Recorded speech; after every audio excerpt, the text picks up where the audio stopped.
अस्सलामुअलैकुम, सुबह खैर। कैसे हैं आप सब लोग? ठीक ठाक हैं, मज़े में हैं, एंजॉय कर रहे हैं। अच्छा जी, आज भी जो मौसम है ना वो बड़ा खुशगवार है और बहुत ही ज़बरदस्त मौसम है। और आज का मौसम जो है वो इस तरह से है कि किसी एरिया में धूप निकली हुई है, कहीं पर हो रही है बूंदाबांदी।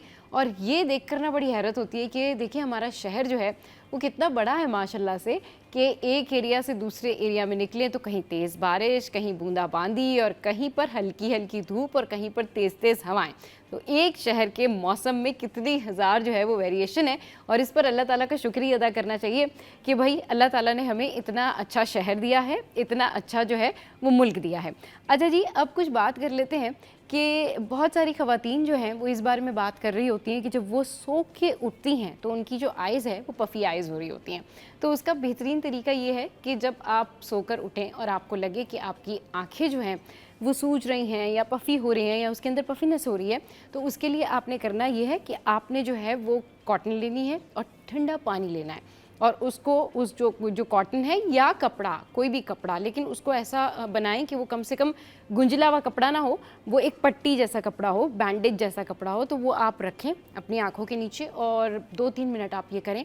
और उसके बाद आप देखेंगे कि जो आपकी आँखों की पफिनेस है वो भी कम हो जाएगी और इसके अलावा जो है आपको फ्रेशनेस भी फील होगी। तो ये तो एक बड़ी ज़बरदस्त रेमेडी है।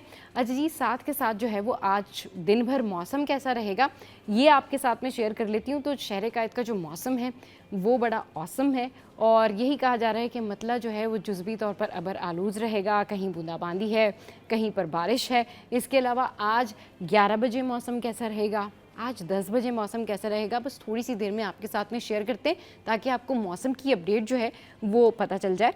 तो जनाब, आज दिन भर जो मौसम रहेगा, 11 बजे रहेगा 30 सेंटीग्रेड, 12 बजे रहेगा 30 सेंटीग्रेड, 1 बजे रहेगा 31 सेंटीग्रेड और 2 बजे भी 31 सेंटीग्रेड रहेगा। और इसके बाद फिर आपके साथ में जो है वो जल्दी से हम वेजिटेबल के प्राइस जो है वो स्टैटिक प्राइस जो है कमीशन कराची वाले वो शेयर कर लेते हैं, क्योंकि डेफिनेटली आपने जाना होगा, ग्रॉसरी वगैरह करनी होगी। तो टमाटर जो है वो 138 पर है। इसके बाद जो है आलू 63 पर है और फिर हमारे पास जो लहसुन है वो 322 पर है एंड हमारे पास अदरक जो है वो 460 पर है। इसके अलावा जनाब गाजर जो है वो 92 पर है और फिर तुरई जो है वो 40 पर है और इसके अलावा लौकी जो है वो 35 पर है एंड फूल गोभी जो है वो 138 पर है। इसके बाद क्या आएगा जी, खीरा जो है वो 81 पर है। तो ये तो हो गई जनाब खीरा। अब आ गई भिंडी जो है वो 104 पर है और प्याज जो है वो 63 पर है। अच्छा, ये नहीं, प्याज के प्राइस जो हैं वो सरकारी सतह पर भी बढ़ गए हैं, 58 थे एंड इट्स 63। सो ये प्राइस जो है ना अब सरकारी सतह पर भी बढ़ गए हैं। जल्दी से चलते करेंसी रेट्स आपके साथ में शेयर करते हैं और करेंसी रेट्स जो हैं वो क्या हैं ये बताना आपको बड़ा ज़रूरी है, क्योंकि ये आपके भी शायद फेवरेट हैं और मेरी भी फेवरेट है। तो करेंसी रेट्स आपके साथ में शेयर करते हैं। करेंसी रेट्स हैं जी, माल का हाल, ऑस्ट्रेलियन डॉलर है 189, कैनेडियन डॉलर है 209, यूरो है 336 और कुवैती दिनार जो है वो 95।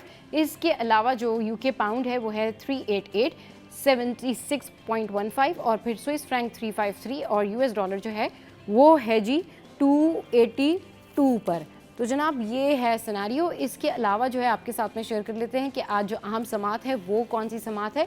तो सिंध हाई कोर्ट में आज अहम हियरिंग्स हैं, आज अहम समातें हैं और आपके साथ में ज़रूर हम शेयर करते हैं कि कौन सी समात है। और गैर कानूनी तजावुज़ात केस के हवाले से ये समात हो रही होती है। फिर इसमें बहुत सारे ऐसे केसेस लगे हुए होते हैं जो कि पिछली हेयरिंग्स होती हैं। तो इसकी तफसीलात कुछ ऐसी हैं कि जी लापता अफराद के हवाले से, यानी जो मिसिंग पर्सनस हैं उनके हवाले से ये समात होने जा रही है। फिर क्या है जी, गैर कानूनी तामीरात हैं, तजावुज़ात हैं, उनसे मुतालिक दरखास्तों पर समात हो रही है। लापता अफराद की बाजियाबी से मुतालिक दरखास्त पर समात होगी और दरखास्त पर समात कायम मकाम चीफ जस्टिस ज़फ़र अहमद राजपूत की सरबराही में 2 रुकनी बेंच करेंगे। दरखास्त पर समात जस्टिस के आगा की सरबराही में जो है वो होगी। तो जनाब ये सारा सिनारियो है और ये है सारी सिचुएशन। और अब जनाब आपके साथ में शेयर कर लेते हैं कि बारिशें हो गई तो क्या आप लोगों ने अपने घर में स्प्रे करवा लिया है? नहीं करवाया है तो फ़ौरन करवाएं। और बारिशों के बाद जिस तरीके से बीमारियां फैलती हैं, स्किन एलर्जी है, हर इंसान को जो है वो एलर्जी हो रही है, हर शख्स को जो है वो एलर्जी हो रही है। और इस सिलसिले में जो है वो अब स्प्रे मुहिम जो है उसके हवाले से भी बातें हो रही हैं कि स्प्रे मुहिम का जो है वो बाकायदा तौर पर अब जो है वो इक़दाम जारी कर दिए गए हैं। तो भाई हालिया बारिशें और मुख्तलिफ बीमारियों के फैलने का जो खदशा है वो पैदा हो गया है। Director health services Karachi doctor Saqib Ali Sheikh की हिदायत पर इक़दाम मुकम्मल हो गए हैं और तमाम DHOs और दीगर अफराद को मच्छर मार स्प्रे मुहिम जारी रखने की हिदायत कर दी गई है। आवाम गली मोहल्लों में साफ़ पानी जमा ना होने दें और इस मौसम में साफ़ सुथरी खुराक और उबला हुआ पानी इस्तेमाल करें। तो जनाब आपने अपनी हेल्थ का ख्याल रखना है, पानी उबाल कर पीना है, इसके अलावा अपने इर्द गिर्द सफाई रखनी है, घर साफ़ रखने हैं, क्योंकि अब ये जो मौसम आ रहा है ना, इसमें डेंगू भी है, मलेरिया भी है और फिर मच्छर भी हैं, बारिश के बाद फूटने वाली स्किन एलर्जी भी है और बहुत सारी ऐसे वबाई अमराज हैं जो आपको परेशान कर सकते हैं। अच्छा जी, अब यहाँ पर वक्त है एक ब्रेक का, मैं थोड़ी सी चाय पी लूँ, आप भी टी ब्रेक ले लें, उसके बाद वापस आएंगे और टॉप स्टोरीज आपके साथ में शेयर करेंगे कि हो क्या रहा है इस शहर में। Stay with us.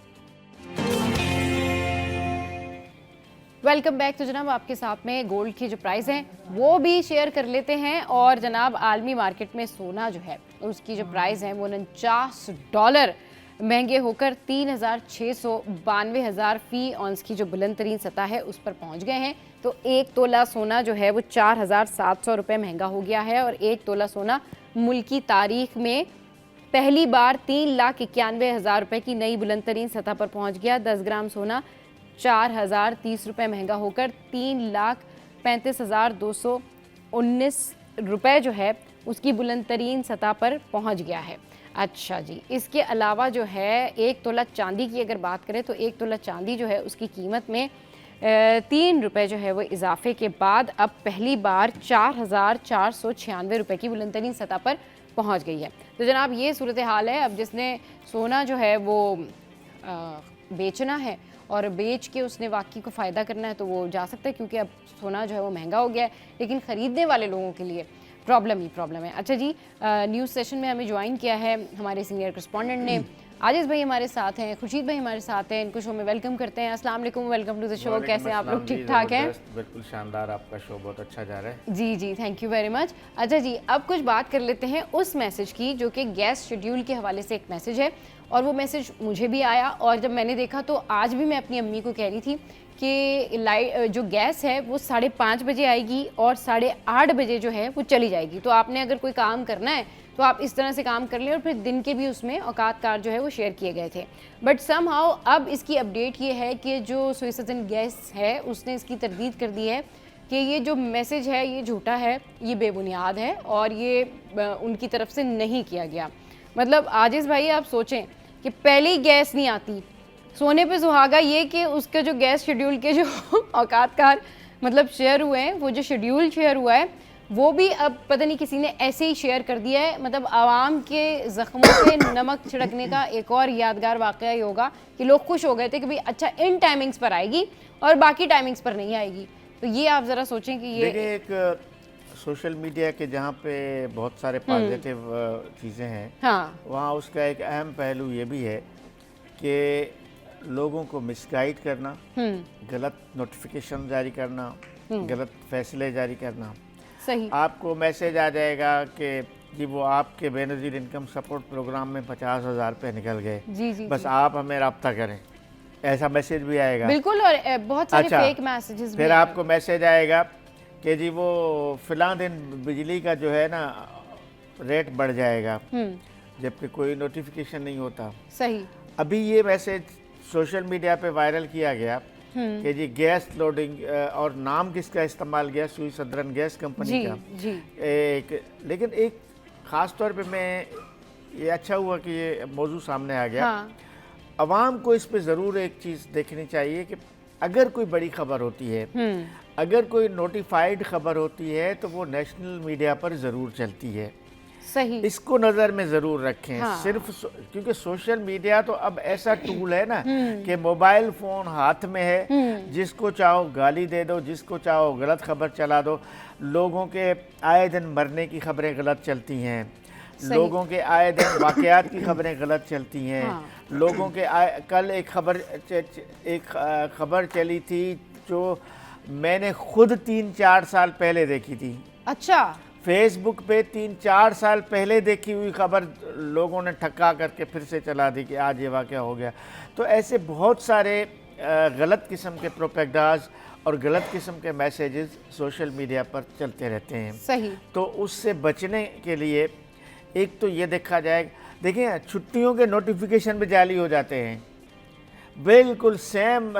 Sindh government के डिपार्टमेंट है जो छुट्टियों का ऐलान करती है, SNGAD, services and general administration department, उसी डिपार्टमेंट का नोटिफिकेशन कॉपी करके जो पुराना कोई नोटिफिकेशन होगा जिसमें छुट्टियों का नोटिफाइड होगा, उसको उठा के उसमें डेट सिर्फ चेंज करके लगा देते हैं कि जी कल स्कूल बंद होंगे। हाँ। इस तरह के मैसेजेस भी चल रहे हैं जी कल छुट्टी है। सही। नोटिफिकेशन, लोग कह रहे हैं जी वो अबू नोटिफिकेशन आ गया, महकमे एजुकेशन डिपार्टमेंट ने कह दिया। अरे भाई नोटिफिकेशन जाली है।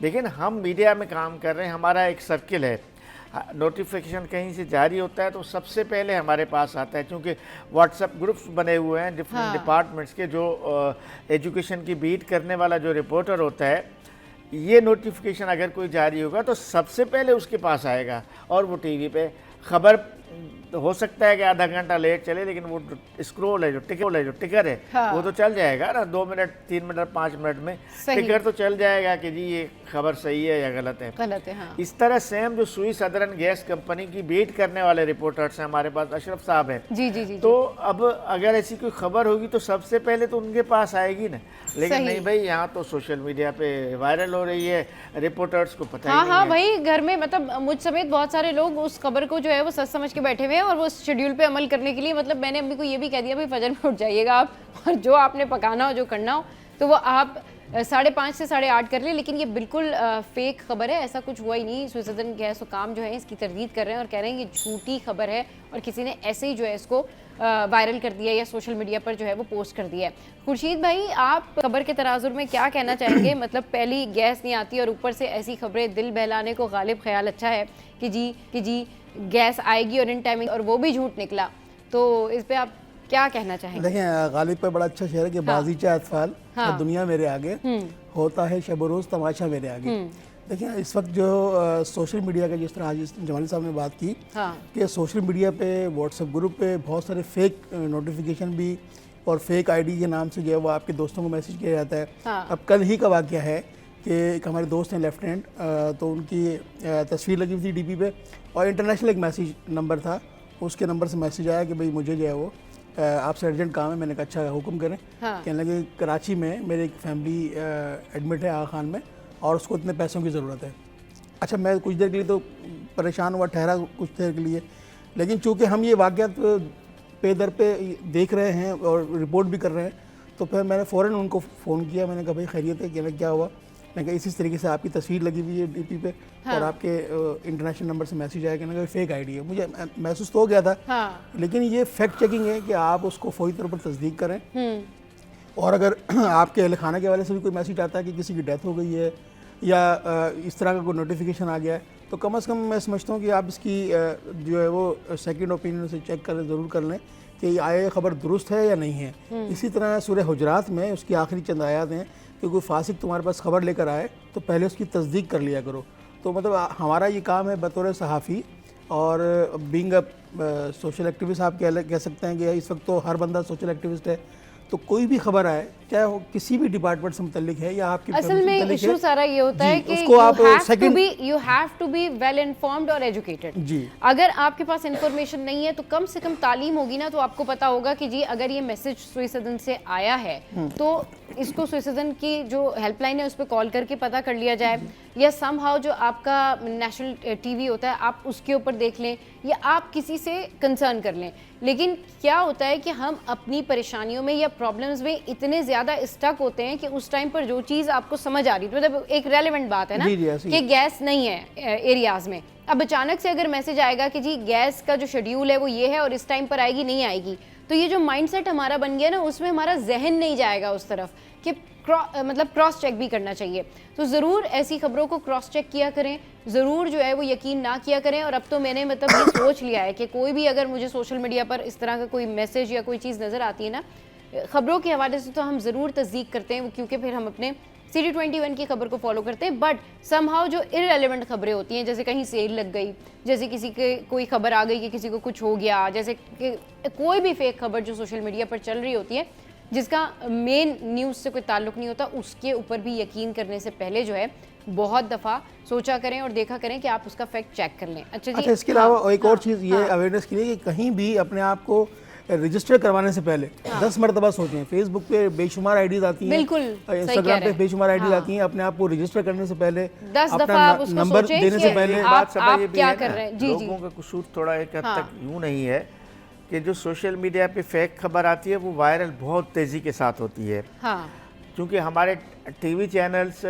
हर वक्त तो लोग नहीं देख रहे होते हैं ना, लेकिन ये फेसबुक या ट्विटर या ये जितने भी सोशल अकाउंट्स हैं, ये चूंकि वायरल तेजी के साथ होते हैं, हजारों लोग एट ए टाइम उसको फॉरवर्ड कर रहे समझे बगैर इसमें मैं सिर्फ ये मैसेज देता हूँ कि इस तरह के मैसेजेस को फॉरवर्ड करने से गुरेज करें। ये देख लें कि ये दुरुस्त मैसेज है, सही है, हम इसको फॉरवर्ड करें या ना करें। चलिए जी, ये ज़रूर आप फैक्ट्स जो है वो चेक कर लिया करें। अच्छा जी, एक और इशू है ट्रेन का। अच्छा, हम सबको ट्रेन पे जाने का बड़ा शौक है, ट्रेन का सफ़र हम सबको बहुत अच्छा लगता है, लेकिन जब भी रेलवे के हवाले से बात होती है तो मैं खुद भी आपके साथ में जो रेलवे के आदाद शुमार हैं, रेलवे की परफॉर्मेंस है, या ट्रेनों का ताख़ीर से आना और बहुत सारी चीज़ों से जो रेलवे इंतज़ामिया की बहुत सारे ऐसे इक़दाम होते हैं जिससे मुसाफिर जो हैं वो बहुत ज़्यादा परेशान हो रहे होते हैं। तो आज भी और अब भी इसी तरह की खबरें सामने आती हैं। और अब क्या हुआ है कि जो बिज़नेस क्लास है उसमें भी ऐसे नहीं चल रहा, पैसे लेंगे जी हज़ारों में, और इतनी सारी जो है वो जब कोई नुमाइंदे पहुंच जाते हैं या रिपोर्टर्स पहुंच जाते हैं तो वहाँ पर इस तरह से प्रेजेंट किया जाता है कि पता नहीं रेलवे जो है हमारी पता नहीं क्या हो गई है। लेकिन जो एक्चुअल में प्रॉब्लम होती है वो ये होती है कि मुसाफिर परेशान है। मतलब एक मुसाफिर जो है उसका ये कहना है कि रहीम यार खान तक एसी नहीं चला, लाइट नहीं थी। आप सोचें, इमेजिन करें कि जो सिर्फ इस शौक में जा रहा है ट्रेन में बैठ के, किसी बड़ा शौक है और बड़ा इंजॉय करना चाहता है, वो मनाजिर देखते हुए जाना चाहता है, मेमोरीज बनाते हुए जाना चाहता है, उसने इतने पैसे दिए हैं लेकिन वो इंजॉय नहीं कर सकता क्योंकि लाइट नहीं है, सहूलियात नहीं है सफरी प्रॉपर, और इसके अलावा जो है उसको वो तमाम तर चीज़ें मिली नहीं जिसके लिए उसने टिकट लिया था।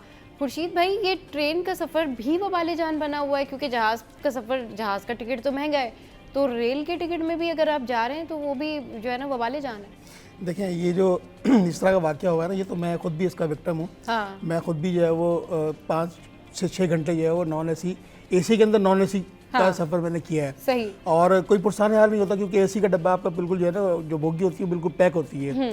उसमें अगर आपकी लाइट चली जाए तो आप पसीने से शराबूर हो जाएंगे। हाँ। देखिए, बरसों से इस रेलवे ट्रैक का जो निज़ाम है, ट्रैक का निज़ाम है, फिर रेलवे जो टाइमिंग्स का मसला है वो ठीक नहीं हो पा रहा। एक वक्त में शेख रशीद जब वज़ीर रेलवे थे तो ये रन पठाने का किस्सा बड़ा मशहूर है, हर साफ़ी की ज़ुबान पर है कि ये पुल जो है वो नहीं बन पा रहा था। फिर रेलवे की टाइमिंग्स जो शेड्यूल है, अगर टाइमिंग 6 बजे की है वो 8 बजे चलेगी, मामूल रूटीन के मुताबिक जो है वो यूजुअल हो गया उसका। और देखें, जापान में मैं आपको रेशो बताता हूँ, जापान में पूरे साल की जो टाइमिंग्स है लेट होने की वो 1 से सवा मिनट है। सही, ठीक है। तो 1 से सवा मिनट का मतलब ये कि अगर ट्रेन 1-2 सेकंड लेट हो रही है, 3 सेकंड लेट हो रही है, तो ये मतलब रेशो पूरा है, ओवरऑल पूरे साल का रेशो है। और उस 5 सेकंड लेट होने पर भी उनकी इंक्वायरी होती है, अकाउंटेबिलिटी होती है, उनको सजाएं मिलती हैं। लेकिन हमारे यहाँ बदकिस्मत है, कितने रेलवे के हादसा हो चुके हैं, अब तक कोई भी प्रॉपर इंक्वायरी रिपोर्ट सामने नहीं आई। और अगर रिपोर्ट सामने आ भी गई है, इत्तफाक से गलती से आ गई होगी, तो उसके ऊपर किसी किस्म का कोई एक्शन नहीं लिया गया। बेशुमार हादसा हो चुके हैं ट्रेन में, बेशुमार हादसा होते हैं। ठीक है, ट्रेन में हज़ारों रुपए का लोग टिकट लेते हैं, दूसरी बात का टिकट जो है वो महंगा है, लेकिन उसके बावजूद भी सफरी सहूलियात का ना मिलना, ये कितना बड़ा ख्यास है। इस पूरे ट्रेन के सफ़र में अगर आपको कोई किसी किस्म का जाना पेन हो जाए, आपको कोई पेट में दर्द हो जाए, आपके सर में दर्द हो जाए, ब्लड प्रेशर शूट कर जाए आपका, कहीं आपको मेडिकल की कोई सहूलत मौजूद नहीं है। ये मैं बड़ी कैटेगोरिकली बात कर रहा हूँ आपसे कि पूरे रेलवे ट्रैक सफ़र में कोई आपको medical officer, medical doctor, paramedical staff, life saving drugs government की तरफ से नहीं है। अगर आपको खुदा ना खास्ता किसी किस्म का कोई प्रॉब्लम हो जाता है तो आप जो है वो अपनी जान अल्लाह के सुपुर्द कर दें। किसी किस्म का कोई देखे बेशुमार हादसा तो है ना, अभी recent वो जो- रेस्क्यू का इंतजार कर रहे होते हैं कि रेस्क्यू टीमें आएंगी हाँ। तो फिर जो है वो लोगों को रेस्क्यू किया जाएगा। ट्रेन के अंदर अपना हमले उसका रेस्क्यू अभी वाला नहीं होता। रिसेंट जो है ना न्यूज, उसके मुताबिक जो बिजनेस क्लास है उसका भी एसी नहीं चल रहा। जी, बिल्कुल और मतलब कराची से रहीम यार खान तक लाइट नहीं। लोग ये कह रहे हैं कि भाई किस तरीके से इस ट्रेन में सफर करेंगे हम। लोग सफर करते हैं इसलिए कि अपने सफर को आसान बनाएं, यादगार बनाएं, लेकिन ट्रेन का सफर भी मुश्किल, जहाज का टिकट खरीदना मुश्किल। अवाम जाएं तो जाएं कहाँ? बिल्कुल ऐसे ही है कि अवाम एक तो अपने जेब से पैसे खर्च करके टैक्सेस अदा करते हैं, हाँ। और लेकिन उनको बुनियादी सहूलत नहीं मिलती। एक ये ट्रेन एक ऐसा सफ़र है, देखिए ट्रेन का अगर कार्गो आप देखें, जो हमारी मालगाड़ी जिसे कहते हैं उर्दू में, जी जी मालगाड़ी का जो आप रेवेन्यू निकाल के देखें तो वो फ़ायदे में है। और ट्रेन की टिकटें आप बुक कराने जाएँ तो वो भी फ़ायदे में, मतलब ट्रेन की टिकटें आपको मिलेंगी नहीं, रेवेन्यू उसका पूरा जा रहा है, लेकिन आप लोगों को सहूलत तो दें, फैसिलिटेट तो करें। हाँ। जब आप टिकट पूरा ले रहे हैं, गाड़ी में ट्रेन की टिकट तमाम बुक्स होती हैं, चाहे वो बिजनेस क्लास की हो, इकोनॉमी की हो, लोग जो है वो सीटों के अलावा नीचे बैठे होते हैं। हाँ। तो इसका मतलब ये एक्सेस है ना आपका, एक्सेस टिकटें फरोख्त हो रही हैं सही, आपकी। हाँ। तो फिर जब एक्सेस टिकटें फरोख्त हो रही हैं तो फिर आपको गवर्नमेंट को चाहिए, लोग इसकी टिकट से पूरी कर रहे हैं, और अब तो डिजिटल हो गया सारा, हाँ। अब खुर्द-बुर्द का मामला भी कम हो गया है। हाँ। तो फिर उस तरह से आवाम को वो बुनियादी सहूलियात, बिल्कुल ठीक सफरी कह रहे हैं कि सहूलियात उस मिलनी तरह से चाहिए। आवाम को बुनियादी सहूलियात देनी चाहिए। और ट्रेन जो है ना वो सबको पसंद होती है। ट्रेन में हर कोई जाना चाहता है और यही चाहता है कि भाई एंजॉय करें और खूबसूरत मनाजिर देखते हुए जाएं, लेकिन ऐसा मुमकिन हो नहीं पाता है। और ऐसा मुमकिन बनाना इंतज़ामिया का काम है। तो इंतज़ामिया का फ़र्ज़ है, रेलवे इंतज़ामिया जो है उसका फ़र्ज़ है, उसका काम है कि वो फैसिलिटेट करे उन तमाम मुसाफिरों को जो कि हज़ारों रुपए के टिकट दे के ट्रेन में सफ़र करते हैं। चलिए जी, शो में यहाँ वक्त तो एक ब्रेक का, और ब्रेक के बाद फिर जब हम वापस आएंगे तो फिर आपके साथ में शेयर करेंगे कि कराची में अब इल्लीगल तामीरात जो हैं वो भी ज़ोरों पर हैं, और लोगों की जायदादें, लोगों की ज़मीनें जो हैं उन पर कब्जा होना शुरू हो गया है। तो इसकी इनसाइड स्टोरी क्या है, इस पर करेंगे बात एक छोटे से ब्रेक के बाद। हमारे साथ रहिए। Welcome back. तो किसी एक मसले से निकले तो बात है ना, बिजली, गैस, पानी के मसाइल, ट्रैफिक जैम, रोज़गार नहीं, हालात ख़राब, आवाम परेशान और बहुत सारे मसाइल। और जिनकी जायदादें हैं अब उनकी ज़मीनों पर भी कब्ज़ा शुरू हो गया है। कब्ज़ा माफिया जो है वो सरगर्म है और पहले से ही सरगर्म थे, लेकिन कभी ये मामला बहुत ज़्यादा सर उठा लेता है और कभी ये जो है मामला शायद रिपोर्ट नहीं होता, या इस हवाले से अनरिपोर्टेड कई सारे केसेस होते हैं। लेकिन फ़िलहाल अब फिर से जो है एक तो ये गैर कानूनी तामीरात का सिलसिला, और फिर कब्ज़ा माफिया शहरियों की जो ज़मीनें हैं उन पर अब कब्ज़ा करने लगे हैं। तो इस हवाले से कौन पूछेगा क्या होता है, इसका प्रोसेस क्या होता है। अगर किसी शहरी की जो ज़मीन है, यानी किसी शहरी की कोई जायदाद है, अगर उस पर कब्ज़ा हो जाए तो उसके लिए क्या करना चाहिए शहरियों को, किसको इत्तला करनी चाहिए, और ये मामला है क्या। आजिज़ भाई हमारे साथ हैं, उनसे पूछते हैं। बिल्कुल आजिज़ भाई, आपने वजह कहा। हाँ और शहर में बड़े पैमाने पे, ये आजकल की बात नहीं है, बरसों से हम देख रहे हैं, हाँ। कब्ज़ों की कहानियाँ चल रही हैं, लैंड माफिया, बिल्डर माफिया, लेकिन उससे ज़्यादा बड़ा माफिया महकमे रेवेन्यू के अफसरान हैं, जो रजिस्ट्रार ऑफिस है। आपको एक मैं हैरतनाक खबर बताऊं कि कोई 6-8 महीने या 10 महीने पहले इस सूबे की एक बहुत बड़ी शख्सियत हैं, बहुत बड़ी शख्सियत हैं, वज़ीर आला से भी बड़ी शख्सियत हैं, ये कौन है? खातून शख्सियत हैं, चले अच्छा, नाम नहीं ले रहे हैं, चले मैं समझ गई हूँ वैसे। ठीक है। उन सदर ममलिकत की बहन है वो, ठीक है। हाँ। तो सिंधी मुस्लिम सोसाइटी में उनका एक बेंगलो था, सब रजिस्ट्रार ऑफिस के लोगों ने लोगों से मिली भगत करे वो सेल कर दिया। देखें जी, इमेजिन करें कि इतनी बड़ी शख्सियत का बेंगलो रेवेन्यू डिपार्टमेंट के लोगों ने बेच दिया, और निचले लोगों ने, सब रजिस्ट्रार टाइप लोग जो होते हैं वो रेवेन्यू के बहुत बड़े अफसर नहीं होते, छोटे हाँ, ग्रेड के अफसर हाँ, होते हैं। हाँ। इन लोगों ने मिली भगत करके सिंधी मुस्लिम सोसाइटी में आबाई बंगला जो है खातून शख्सियत का बेच दिया। अच्छा, अब बड़े लोगों को जब पता चले, 6-8 महीने के बाद पता चला कि भाई इस बंगले पे तो कोई और लोग आ रहे हैं, उसके बाद जी इंक्वायरी हुई, उसके बाद तहकीकात हुई, लोगों ने, उन्होंने कहा जी हमने तो खरीद कर लिया है, हमने तो, मतलब कहानी क्या थी, हाँ। उन्होंने एक मनगढ़ंत मालिक भी बना लिया उस बंगले का, उस मनगढ़ंत मालिक के नाम पे उसके कागजात भी बना दिए, उसके नाम पे वो बंगलो रजिस्टर भी कर दिया, और फिर उसके ज़रिए सेल भी करवा दिया दूसरी पार्टी को। ओह गॉड, देखें जी, यानी ये सरकारी सतह पे जो कब्जा हो रहा है, मैं हाँ, उसकी बात हाँ। में आता हूँ, उस पे जो आपका सवाल है उस पर, हाँ, हाँ। लेकिन इस हद तक हमारे इस सूबे में या इस शहर में ख़ास तौर पे शहर कराची में कब्ज़ों की जो कहानी है, इसमें बोर्ड ऑफ रेवेन्यू के लोग मुलविस हैं, इसमें लैंड ग्रेबर्स मुलविस हैं, इसमें बड़े बड़े बिल्डर्स मुलविस हैं, इस पूरी कहानी में पुलिस मुलविस होती है, इस पूरी कहानी में जितने भी इदारे होते हैं, कैंटोनमेंट बोर्ड्स होते हैं, वो मुलविस होते हैं। ये सब के आप देखें ना, आप कैंट स्टेशन से निकलें, लांडी तक जाएं, रेलवे की दोनों पटड़ियों पे पेट्रोल पंप्स बने हुए हैं, पता नहीं क्या क्या बना हुआ है, तामीरात बनी हुई है। ये भी तो किसी ने बेचा होगा ना, मिली भगत करके। हालांकि रेलवे की पटड़ी के इर्द गिर्द पता नहीं 100 मीटर्स या कितने मीटर्स तक कोई भी तामीरात नहीं हो सकती। लेकिन ये रेलवे की पटड़ी के साथ साथ पेट्रोल पंप्स बने हुए हैं। किसने बनाए? ये पूरा कब्जा है। ये अच्छा आजिज भाई, जिस तरह से आप कह रहे हैं कि सदर मुमलिकत की जो बहन है उनके अपने घर के ऊपर कब्जा हो गया, ठीक है, ये तो हालात हैं इस शहर के। तो आम आदमी जिसके घर पे कब्जा हो गया, आम आदमी जिसकी जायदाद पे कब्जा हो गया, किसी भी तरीके से लैंड ग्रैबिंग हो गई, वो कहाँ जाए, किसको कंप्लेन करे, वो क्या करे? देखिए, इस शहर में ज़मीन का तो कोई टुकड़ा भी खाली नहीं छोड़ना चाहिए। जिसका भी है उसको उस पर अपनी फौरी तौर पे कोई तामीरात करनी चाहिए। कोई या आपको पता है, कराची शहर में बड़े तादाद में बने हुए बेंगलोर्स में, अपार्टमेंट्स में बड़े लोगों ने अपने उनकी चौकीदारी के लिए, उनकी हिफाजत के लिए अपने मुलाजमीन बिठाए हुए हैं। अच्छा, हाँ, मुझे एक मतलब पता है, खाली ज़मीन नहीं छोड़नी चाहिए। मुझे एक पता है, एक फैक्ट्री है वो बंद पड़ी हुई है। उस फैक्ट्री पे उन्होंने जो ओनर है उसने एक फैमिली बिठा दी है। फैक्ट्री में फैमिली बिठा दी है कि जी आपको हम सहूलत दे रहे हैं, आप बैठें और मतलब किराया ना दें, बल्कि उनको जो मुआवजा है वो भी वो अदा करते हैं, सिर्फ इस चक्कर में कि फैक्ट्री अगर खाली बंद पड़ी हुई तो कब्जा ना हो जाए। सही, यानी ये तो आलम है इस शहर में। इस तरह मैं समझता हूँ कि अब वाकई लोग इतना डर रहे हैं। आप अगर कोई बेंगलोर, कोई घर, कोई अपार्टमेंट खरीद कर रहे हैं ना, सही, आपको ये पता नहीं कि ये असल मालिक का है या कोई और बेच रहा है।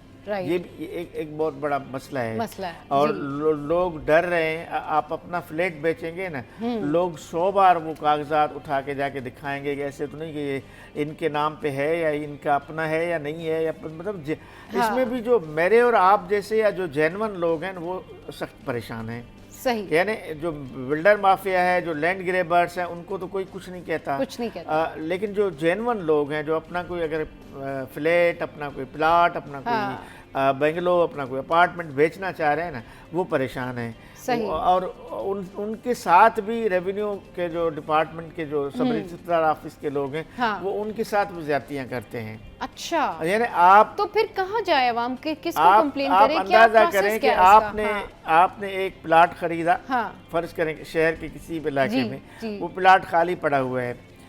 आपने अगर साल 2 साल के बाद अगर उस पर कोई तामीरात कराने का सोचा, आपको पता भी नहीं होगा कि ये प्लाट आपका है भी सही या नहीं भी है। देखें जी, ये तो हालात हैं। एक प्लॉट है अगर, तो उसकी 4-4 तो फाइलें बनी होती हैं। 10-10 फाइलें, 10-10 फाइलें एक प्लाट की बनी हुई होती हैं। बता रहा हूँ ना कि फाइल बिकती है। आपके पास जमीन है नहीं, तो ऐसी सूरत हाल में क्या करना चाहिए, किसको कंप्लेन करनी चाहिए अगर ये किसी की जो है प्लॉट पे कब्जा हो जाए, 4-4 फाइल निकल आए, चारों जो है वो 4 ऑनर सामने आ जाए, तो उस सूरत में क्या करना चाहिए? देखिए, इसमें उसूली तौर पे तो ये बोर्ड ऑफ रेवेन्यू की जिम्मेदारी है। जो हुकूमत सिंध का महकमा है रेवेन्यू डिपार्टमेंट, उसका ये काम है। डिप्टी कमिश्नर्स जो होते हैं डिस्ट्रिक्ट के, वो भी बेसिकली कलेक्टर होते हैं। उनका ये काम है। अगर कहीं किसी के साथ कोई ज्यादती हो रही है तो डिप्टी कमिश्नर जो होता है डिस्ट्रिक्ट का, उसको फौरी तौर पे एक्शन लेना चाहिए। और जो सब रजिस्ट्रार होता है हर डिस्ट्रिक्ट में होता है, तो रजिस्ट्रार वो भी रेवेन्यू डिपार्टमेंट के ही लोग होते हैं, उनको फौरी तौर पे इस पर करना चाहिए।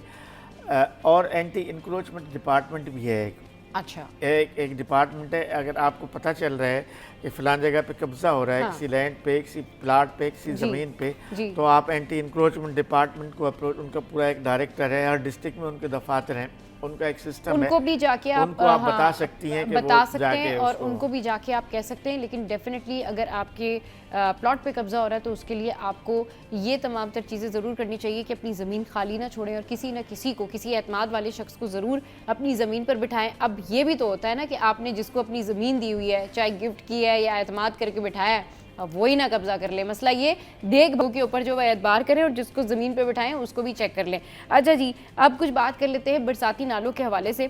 और ये जो बरसाती नालों का मामला है, ये नॉर्थ कराची के जो सेक्टर है, ये नॉर्थ कराची में सेक्टर है 11I और 11J।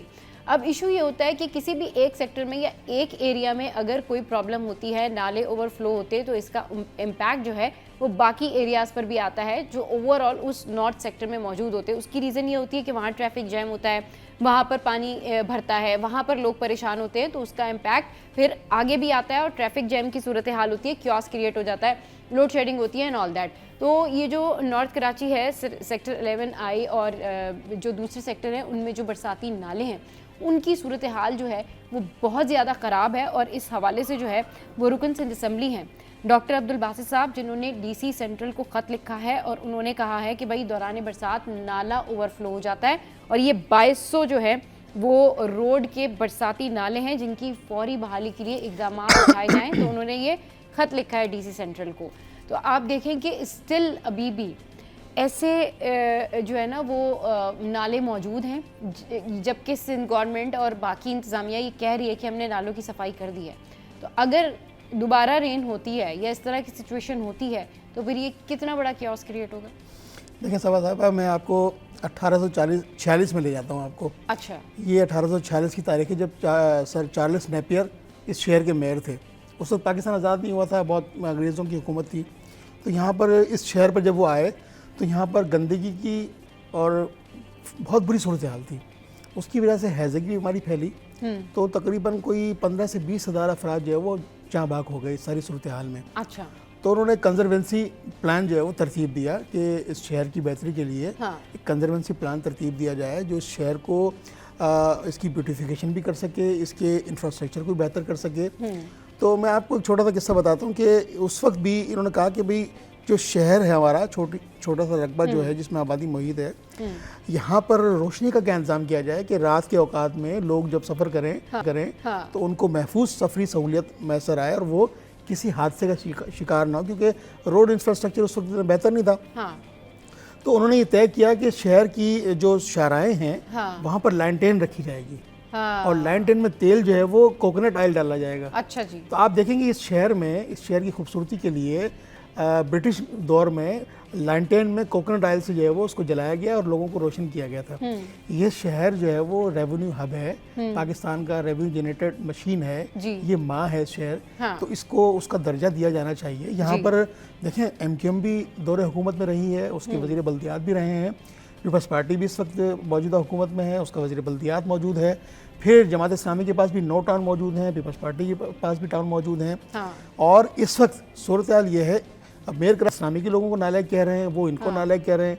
मैं समझता हूँ दोनों ही नालायक हैं। सही। इस शहर की बेहतरी के लिए मैं समझता हूँ मेयर कराची को ये एक बड़ा दरवाज़ा खोलना पड़ेगा और इंफ्रास्ट्रक्चर, इस शहर की बेहतरी के लिए बड़ा दरवाज़ा खुलना पड़ेगा और इंफ्रास्ट्रक्चर बेहतर करना पड़ेगा। चलें जी, यहाँ वक्त तो है ब्रेक का, लेकिन उससे पहले आजिज़ भाई का शुक्रिया अदा करते कि वो शो पर आए। बहुत शुक्रिया आजिज़ भाई हमारे शो पर आए। अच्छा जी, यहाँ वक्त तो एक ब्रेक का, ब्रेक लेंगे और ब्रेक के बाद फिर मिलवाएंगे आपको एक और अहम पर्सनैलिटी से। हमारे साथ रहिए।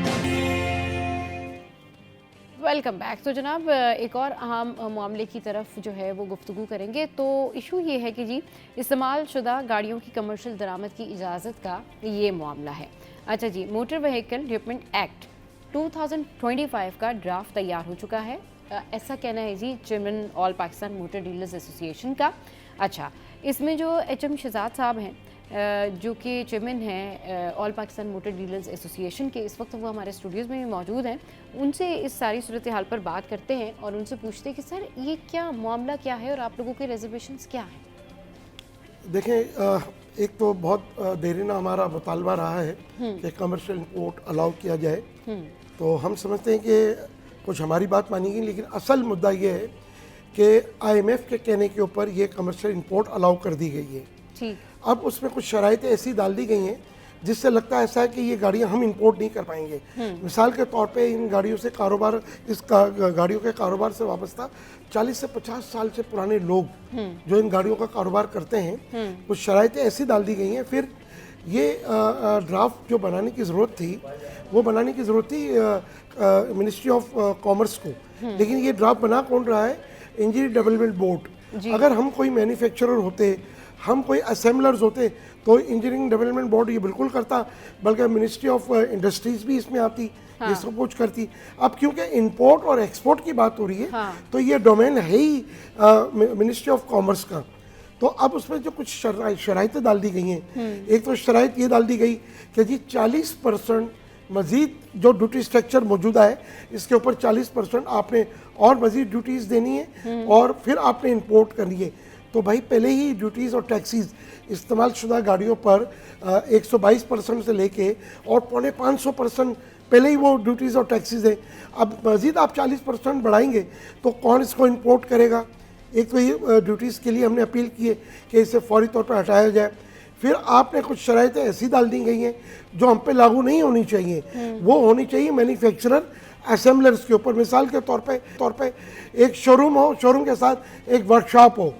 भाई हम मैन्युफैक्चरर नहीं है, हम असेंबलर्स नहीं है, हम तो सीधे गाड़ी इंपोर्ट करके हमने गाड़ियां बेचनी है। फिर आप कहते हैं कि जी इंजीनियरिंग डेवलपमेंट बोर्ड से आप लाइसेंस लें, तो हमारा बिल्कुल भी राइट नहीं बनता। हमारा राइट बनता है लाइसेंस लेना है, हम कॉमर्स मिनिस्ट्री से हम लेंगे लाइसेंस। फिर आपने कहा जी इनकम टैक्स और सेल टैक्स पे रजिस्टर्ड हो आप, तो वो हम बिल्कुल होने के लिए तैयार हैं। लेकिन ऐसी चीज़ें डालने से मुझे ऐसा लगता है कि आप चाहते हैं कि इस कारोबार से वाबस्ता लोग जो हैं वो दूर रहें, बल्कि जो मौजूदा जो हमारा असेंबलर्स हैं, जो CKD SKD असेंबली इंपोर्ट कर रहा है, वो ऑलरेडी पाकिस्तान में दुनिया की महंगी तरीन गाड़ी CKD SKD इंपोर्ट करके बेच रहा है। अब ये जितनी शराइतें हैं वो बहुत आराम से ये जो लोकल असेंबलर और इनका जो वेंडर और प्लस इनका जो ऑथराइज डीलर है, वो सारी शराइत बहुत इजीली आपको उस पर अमल कर सकता है। तो ऐसा लगता है कि इंजीनियरिंग डेवलपमेंट बोर्ड ने ये तमाम जो डिज़ाइन किया है, या असेंबलर या इनका जो वेंडर है या इनका जो डीलर है जी, वो बहुत आसानी से सारी चीज़ें कर सकते हैं। लेकिन सवाल ये है कि तो हर्डल कहाँ है, प्रॉब्लम कहाँ है? प्रॉब्लम यही आ रहा है ना कि आपने जो एक 40% ड्यूटीज़ का इजाफे की बात की आपने, फिर आपने कहा जी इंजीनियरिंग डेवलपमेंट बोर्ड से आप लाइसेंस लें, फिर आप कहते हैं जी वर्कशॉप लें। अच्छा, तो ये वो तमाम शराइतें हैं जो मैन्युफैक्चरर हो या असेंबलर्स हो उनके ऊपर जानी चाहिए।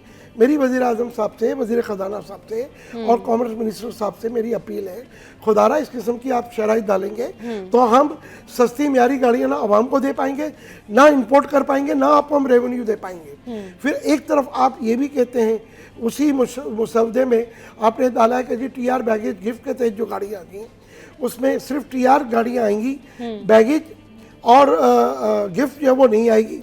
भाई समुद्र पार पाकिस्तानी आपको करोड़ों डॉलर सालाना भेजता है, और ये जो गाड़ियाँ TR बैगेज गिफ्ट के तहत आती हैं आपको डॉलर ड्यूटी देती हैं। जी हाँ, तो आपको इतने बड़े पैमाने पे डॉलर मिल रहा है, तो उस स्कीम को आप समुद्र पार पाकिस्तानी तक महदूद कर दें।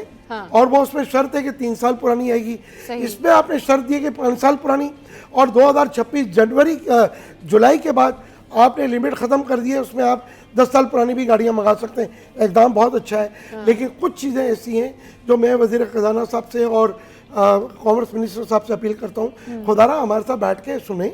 हम मुहिब वतन पाकिस्तानी हैं, हम एक बहुत बड़ा रेवेन्यू देना चाहते हैं, आवाम को सस्ती म्यारी गाड़ी देना चाहते हैं, और इन लोकल असेंबलरों से हम मुकाबला करना चाहते हैं ताकि आवाम को सस्ती म्यारी गाड़ी दें और गवर्नमेंट को एक बहुत बड़ा हम रेवेन्यू दे सकें। सही, गवर्नमेंट को बहुत बड़ा रेवेन्यू दे सके। रिजर्वेशन है इन लोगों की, और ये यही चाहते हैं कि इस मामले को जल्द से जल्द हल किया जाए। खुर्शीद भाई हमारे साथ हैं। खुर्शीद भाई, व्हाट डू यू से ऑन दैट? क्योंकि ये जिस तरीके से बता रहे हैं कि अब जो ये गाड़ियां हैं जो मंगवाई जा रही हैं उसके ऊपर भी इस तरह टैक्सेस हैं या दूसरी ड्यूटीज़ हैं, तो इसके बारे में आप क्या कहना चाहेंगे? देखिए, जिस तरह से एचएम शहजाद साहब ने बात की कि मुख्तलिफ इनके ऊपर जो है वो पाबंदियाँ लगाई गई हैं और उनको पाबंद किया जा रहा है, जिसके ये हकदार नहीं है और जिसका ये हकदार है वो अदा करना चाह रहे हैं। देखिए, इस शहर का ताजिर जो है वो इस मुल्क की तरक्की के लिए अपना टैक्स भी अदा कर रहा है और उसकी बढ़ोतरी के लिए पाकिस्तान का सबसे बड़ा शहर जो 70% रेवेन्यू देता है जी, जी। वो टैक्स दे रहा है, और शहर का ताजिर भी टैक्स देना चाहता है। लेकिन बदकिस्मती कह लीजिए इसको कि अरसा दराज हो चुका है, Karachi chamber of commerce, federation house, काटी, नकाटी, फबाटी, जितने भी हमारे ताजिरों के स्टॉक होल्डर हैं, जो इनके होम्स हैं, वो तमाम के तमाम ये मुतालबा कर रहे हैं बजट आने से पहले भी और बजट आने के बाद भी कि खुदारा हमारे साथ बैठें, हमारी गुजारिश सुनिए और हमारे जो तहफ़्फ़ुज़ात है वो सुने, और इस मुल्क की बेहतरी के लिए, इस मुल्क की इकॉनमी की बेहतरी के लिए जो हमसे हो सकता है वो हम करेंगे। लेकिन मैं आपको कराची चैम्बर ऑफ कॉमर्स के प्रेसिडेंट जो है वो जावेद बिलवानी साहब का एक जुमला याद कराता हूँ। एक सियासी जमात की तकरीर में बैठे हुए थे, उन्होंने कहा कि कराची के लोगों को अब अपना हक लेने के लिए सड़कों पर आना होगा। राइट। सड़कों पर आए बगैर अब कराची के आवाम को, कराची के ताजिर को उसका हक नहीं मिलने वाला है। इट्स मीन के एक क्योस पैदा हो गया, ये एहसास महरूमी पैदा हो गया है हमारे अवाम में और हमारे ताजिरों में ये। और फिर दूसरा, जो फेडरल गवर्नमेंट के दरमियान और ताजिरों के दरमियान जो गैप ऑफ कम्युनिकेशन है, इस गैप ऑफ कम्युनिकेशन को फिल करने के लिए मैं समझता हूँ वफाकी वज़ीर ख़जाना को, वफाकी हुकूमत को, वज़ीर-ए-आज़म पाकिस्तान को कराची को वक्त देना होगा। और कराची में जो उन्होंने अपने नुमाइंदे मख्तस किए हैं, मतलब गवर्नर सिंध उनका नुमाइंदा है, तर्जुमान वफाकी हुकूमत उनका नुमाइंदा है, तो वो ब्रिज का किरदार क्यों नहीं अदा कर पा रहे जो उनका असल हक है, जो उनका एक्चुअल राइट है, वो क्यों नहीं अदा कर पा रहे। हुकूमत का काम है, फेडरल हुकूमत का काम है कि वो अपने नुमाइंदे के जरिए कराची के ताजिरों का मसाइल हल करे, और गवर्नर सिंध वो ब्रिज का किरदार अदा करें। लेकिन वो ब्रिज का किरदार अदा नहीं हो पा रहा, इसीलिए HM शहजाद समेत दीगर जो सियासी और माजरत के साथ जो ताजिर हमारे रहनुमा हैं, वो इस बात का हर फोरम पर इजहार कर रहे हैं कि हमारी बात सुनिए, हम इस मुल्क की बेहतरी के लिए तैयार हैं, इकॉनमी बेहतर करने के लिए तैयार है, हमारे पास रोड मैप मौजूद है, हम रेवेन्यू देंगे, टैक्स देंगे, जिस तरह इन्होंने बात में आने के लिए तैयार हैं। लेकिन जो बड़े बड़े जो हमारी सतह के लोग हैं, उनको मैं समझता हूँ इस मुल्क के लिए बैठना पड़ेगा, एक टेबल पे आना पड़ेगा, एक पेज पे, क्योंकि ये पाकिस्तान है तो हम हैं, और पाकिस्तान की इकॉनमी बेहतर होगी तो हम बेहतर होंगे। देखें, इस गिरती हुई सूरत हाल में भी हमने दुश्मन का मुकाबला किया है, और इस गिरती हुई सूरत हाल में एक पेज पर आ गए। जब एक पेज पर आ गए तो यकीन करें कि जब हम इस डिफेंस की सतह पर एक पेज पर हैं, तो मईशत की सतह पर भी हमें एक पेज पर आना होगा, तब कहीं जाके हम दुनिया में इकोनॉमिकल जो क्राइसिस उसका मुकाबला करेंगे। और जिस तरह से खुर्शीद भाई बात करें ना, टेबल टॉक करनी पड़ेगी और मिलके बैठ के इसका सोल्यूशन निकालना होगा। हम चाहते हैं कि फौरी तौर पर वज़ीर-ए-आज़म पाकिस्तान हमें सुने, अगर उनकी मसरूफियत है तो फाइनेंस मिनिस्टर और कॉमर्स मिनिस्टर, क्योंकि इनकी दोनों की इन्वॉल्वमेंट इसमें है। और हम चाहते हैं, आज तक देखें, मैं थोड़ा सा माजी में लेकर जाता हूँ, सुजुकी को 40 साल हो गए, टोयोटा होंडा को 35-36 साल हो गए। आज तक हम असेंबलर्स हैं, आज तक हम मैन्युफैक्चरर नहीं बने। जब सुजुकी, पाक सुजुकी बनी 1981-82 में, उसकी स्पिरिट ये थी कि हम आइंदा 5 साल बाद ट्रांसफर ऑफ टेक्नोलॉजी अपने मुल्क में लाएंगे, हम मेड इन पाकिस्तान गाड़ी बनाएंगे, लोकलाइजेशन करेंगे, मुल्क की ज़रूरत को पूरा करेंगे, और गाड़ियाँ दुनिया को एक्सपोर्ट करके हम अपने मुल्क के अंदर एक बहुत बड़ा डॉलर लाएंगे। आज 40 साल में हम नाकाम हो गए। अच्छा, ये सारी पॉलिसी किसने बनाई? इंजीनियरिंग डेवलपमेंट बोर्ड ने बनाई, और वो फेलियर हो गया। मैं वज़ीर-ए-आज़म साहब से अपील करता हूँ कि पिछली हुकूमत जब नवाज शरीफ साहब की थी, उन्होंने इंजीनियरिंग डेवलपमेंट बोर्ड को ख़त्म कर दिया था, इन्हीं गलतियों की वजह से कि उन्होंने मैन्युफैक्चरिंग के ऊपर इन्हें क्यों नहीं लेके गए, लोकलाइजेशन इन्होंने क्यों नहीं की। तो खुदारा आप हमें उन लोगों के सामने डाल रहे हैं, उन ब्यूरोक्रेट के सामने आप हमें डाल रहे हैं जो हमारे खून के प्यासे हैं। ये जो मुल्क का बेड़ा गर्क करने वाले लोग हैं वो सारे ब्यूरोक्रेट्स हैं। मेरी अपील है उन मुंतखब नुमाइंदों से जो सेनेट में बैठे हैं, जो कौमी असम्बली में बैठे, या मौजूदा क़यादत में या ECC में। अब हमने सुना है कि ये ECC में भी जा रहा है, एक्ट जो है वो पार्लियामेंट में गया हुआ है, और ये जो लेके जा रहे हैं, जो परमिशन दे दी है कॉमर्स मिनिस्ट्री ने और टैरिफ कमीशन ऑफ पाकिस्तान ने, उसको आप लेके जा रहे हैं अब ECC में। मेरी तमाम लोगों से खुदारा अपील है कि इस पे आप देखें, ये कारोबार से वाबस्ता लोग 40 साल 50 साल हो गए, आप क्या उनको बेरोजगार करना चाहते हैं? हम भी उतने ही मुझ पे बताने जितने आप अपने आप को समझते हैं।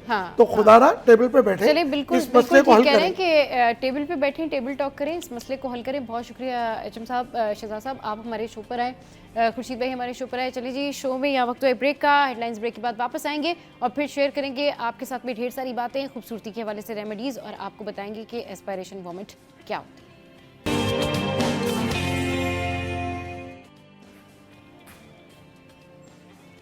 Welcome back. तो जनाब अब कुछ बात कर लेते हैं हम आपकी स्किन से रिलेटेड चीज़ों के बारे में, आपकी स्किन को बेहतर बनाने के बारे में। लेकिन उससे भी पहले जो है वो हम कुछ बात कर लेते हैं कुछ ऐसे मौज़ूआत की जो कि आजकल मौज़ूए बहस बने हुए हैं। और ये जो मौज़ूए बहस बनी हुई होती है ना चीज़ें, ये इसलिए बनी हुई होती हैं कि इनमें बहुत सारी ऐसी चीज़ें होती हैं कि वो हमारे माशरे में एक्सेप्टेबल नहीं होती हैं। और ये जो चीज़ें होती हैं जो हमारे माशरे में एक्सेप्टेबल नहीं होती हैं और ये जो सूरत हाल होती है, इनमें एक ऐसा मौजू भी है, एक ऐसा शो भी है, या एक ऐसा टीज़र भी है, एक ऐसा प्रोमो भी आप जिसको कह सकते हैं वो है, और वो है जी लाजवाल इश्क। अच्छा, ये जो लाजवाल इश्क है, ये आयशा उमर का एक टीज़र अभी जारी हुआ जिसमें आयशा उमर जो है वो काफ़ी ज़्यादा बोल्ड ड्रेस में जो है वो नज़र आई। और जब ये इतने बोल्ड ड्रेस में नज़र आई और वो जिस तरीके से बता रही होती हैं कि जी ये एक लाजवाल इश्क है और उस तरह का ये शो है, तो इसके ऊपर हो रही है जी बहुत ज़्यादा तनकीद। और इसके ऊपर बहुत ज़्यादा तनकीद हो रही है और तनकीद की वजह से इसमें जो इश्यूज़ हैं वो ये हैं कि लोग कह रहे हैं कि जी ये तो एक फहाशी वाला शो है और ये शो नहीं ऑन एयर जाना चाहिए, इस शो को हम देखेंगे ही नहीं, इस शो को जब देखेंगे ही नहीं तो इस शो के जो व्यूज़ हैं वो भी फिर नहीं आएंगे। तो इस हवाले से जो है इस शो के हवाले से बात हो रही है और ये शो जो है बहुत ज़्यादा तनकीद का शिकार भी हो गया है। अच्छा जी, अब ये शो जो है वो बहुत ज़्यादा तनकीद का शिकार हुआ और इसके अलावा जो है बहुत सारे प्रॉब्लम्स जो हैं वो इस शो में मौजूद हैं। तो इसकी वजह से अवाम ने जो है इसके ऊपर बहुत ज़्यादा तनकीद की है और अवाम जो है वो ये कह रहे होते हैं मोस्ट ऑफ़ द टाइम, और अगर आप सोशल मीडिया देखें या आप यूट्यूब देखें तो उसके ऊपर लोगों के जो व्यूज़ हैं इस शो के हवाले से वो इतने बेहतर जो हैं वो नहीं हैं। तो जनाब लाजवाल शो, ये जो लाजवाल इश्क है, इसके हवाले से बहुत सारा बैकलैश है, इसके हवाले से बहुत सारे स्कॉलर्स ने भी बात की है और न सिर्फ स्कॉलर्स ने बात की है बल्कि इस ओवरऑल सारी सिचुएशन के ऊपर जो है वो अब आयशा उमर को तनकीद का निशाना बनाया जा रहा है। इसके अलावा आयशा उमर की जो ड्रेसिंग है उसके हवाले से भी तनकीद की जा रही है। इसमें जो पार्टिसिपेंट आ रहे हैं उसके हवाले से भी जो है वो बहुत ज़्यादा तनकीद की जा रही है। तो इसमें जो है बहुत ज़्यादा कहा जा रहा है, क्रिटिसाइज़ किया जा रहा है आयशा उमर को। अच्छा जी, आगे बढ़ते हैं और अब आपके साथ में शेयर करते हैं एक ऐसा वाक़या, एक ऐसा इशू जिसने दिल दहला दिए और दिल बड़ा उदास है। यकीन करें कि समझ नहीं आता कि वाकई ज़िंदगी जो है ना वो कुछ नहीं है। ज़िंदगी में वाकई ऐसा कुछ भी नहीं है कि हम लंबी लंबी प्लानिंग्स करें और बड़े बड़े फ्यूचर प्लान्स बनाएं, लेकिन कहते हैं ना कि बस ये जो ज़िंदगी है ये अल्लाह की अमानत है और कभी भी किसी के साथ कुछ भी हो सकता है, लेकिन एहतियात जो है वो लाजमी होती है। और बहुत सारे ऐसे केसेस होते हैं जिसमें छोटे छोटे नन्हे बच्चे जो होते हैं वो भी छोड़ के ये दुनिया वालिदैन चले जाते हैं। मैं बात कर रही हूँ उमर शाह की, जिस तरह से वो छोटा सा नन्हा सा बच्चा हम सबको छोड़कर चला गया।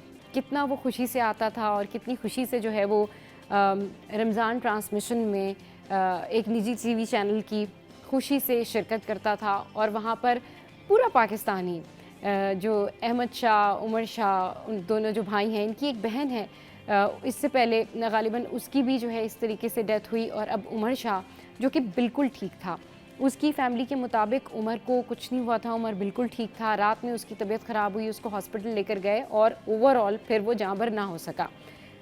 अब सोचने और समझने वाली बात यह है कि इतना छोटा सा बच्चा कि जो कि ऑलरेडी सेहतमंद है तो उसको क्या प्रॉब्लम हुई होगी। अब बात वही है कि ये सारी चीज़ें अल्लाह के हाथ में होती हैं, लेकिन एहतियात करना हमारा काम भी होता है। तो जब पता चला कि उमर शाह जो है उसको एक वॉमिट हुई और वॉमिट होने के बाद फिर वो जाँबर ना हो सका और उसकी जो वॉमिट थी वो उसकी सांस की नाली के थ्रू लंग्स में चली गई, या उसकी जो ब्रीदिंग थी, जाहिर सी बात है जब वो सही ब्रीद नहीं कर पा रहा था तो उसको फिर कार्डियक अरेस्ट यानी ऑब्वियसली दिल का जो जिसको आप कहते हैं दौरा वो पड़ गया और फिर वो ब्रीदिंग की वजह से जाँबर ना हो सका। अब इसको कहते हैं जी एस्पायरेशनल वोमिट। एस्पायरेशनल वोमिट क्या होती है? एस्पायरेशनल वोमिट जो है ये बेसिकली वो सिचुएशन होती है जिसमें आपके बच्चे की उल्टी या किसी भी बच्चे की उल्टी या किसी भी शख्स की जो उल्टी होती है वो उसकी सांस की नाली में चले जाए या कोई फॉरेन मटेरियल लंग्स में चला जाए, तो इसको कहते हैं एस्पायरेशनल वोमिट। अब इन केसेस में जो छोटे बच्चे हैं या जो टीनेजर्स हैं, उनको ये सिखाने की और बताने की ज़रूरत है कि जब भी उनको उल्टी आए तो वो फ़ौरन उल्टी कर दें, वॉमिट कर दें, वो वेट ना करें। जैसे होता है ना कि पेरेंट्स कहते हैं कि नहीं नहीं नहीं अभी आपने रुकना है, नहीं नहीं नहीं रुको, वॉशरूम में जाके करो, तो फ़ौरन से आपने उनके कंधे दबाने हैं, फ़ौरन से आपने उनको वोमिट करने का तरीका बताना है और ऐसे फूड्स उनको देने हैं जो कि इस हद तक पहुँचे ही ना, ऐसे फूड्स देने हैं जिसके वजह से वो जो फूड पॉइजनिंग होती है या फिर मतलब आपने खाना दे दिया और बच्चा सो गया तो वो उसको उल्टी फील हो रही है। तो क्या फील होना, उल्टी फील होना अगर हो रही है तो ज़रूर आपने देखा होगा कि मेरी अम्मी भी, आप लोगों की भी अम्मियाँ सब जो है वो उंगली डाल के हलक में उल्टी करवाने की कोशिश करती कि नहीं उल्टी करो, उल्टी नहीं रोकना। तो बिल्कुल भी आप में से किसी ने भी अपने बच्चे को ये नहीं कहना कि वो उल्टी ना करे। उसको जब भी उल्टी फील होती है वो अपने जो बच्चा है, जो टीनेजर है, जो छोटा बच्चा है, इनफैक्ट बड़े भी हैं, तो वो उल्टी बिल्कुल ना रोकें। अब क्या होता है कि एक होता है इरादी तौर पर, एक होता है गैर इरादी तौर पर। अब जो उमर का केस था उसमें कुछ हतमी तौर पे तो नहीं कहा जा सकता कि what happened to him actually, लेकिन जो कॉज था वो यही था कि कॉज उसका एस्पायरेशनल वोमिट था। अब ऐसा होता है कि कुछ बच्चों में इतनी ताकत नहीं होती है कि वो पूरा थ्रो करके उल्टी बाहर निकाल सके, तो उनके साथ पेरेंट्स को बहुत ज़्यादा लगना पड़ता है, बहुत ज़्यादा केयर करनी पड़ती है, क्योंकि उससे ये होता है कि जब आपका जो सांस की नाली है उसमें जो है वो उल्टी चली जाए, या सांस की नाली पहले से कंपोज्ड हो, या सांस की नाली पहले से किसी वजह से जो है वो तंग हो, तो उसमें ये प्रॉब्लम होती है। तो इसमें आपको ये ज़रूर सोचना चाहिए कि आप अपने पेरेंट्स हैं वो अपने बच्चों के साथ उनको ये ट्रेनिंग भी दें, उन्हें ये बताएं भी कि भाई अगर बेड ख़राब होता है, चादर ख़राब होती है, सोफ़ा ख़राब होता है तो हो जाए, लेकिन बच्चे को उल्टी करने से बिल्कुल भी ना रोकें।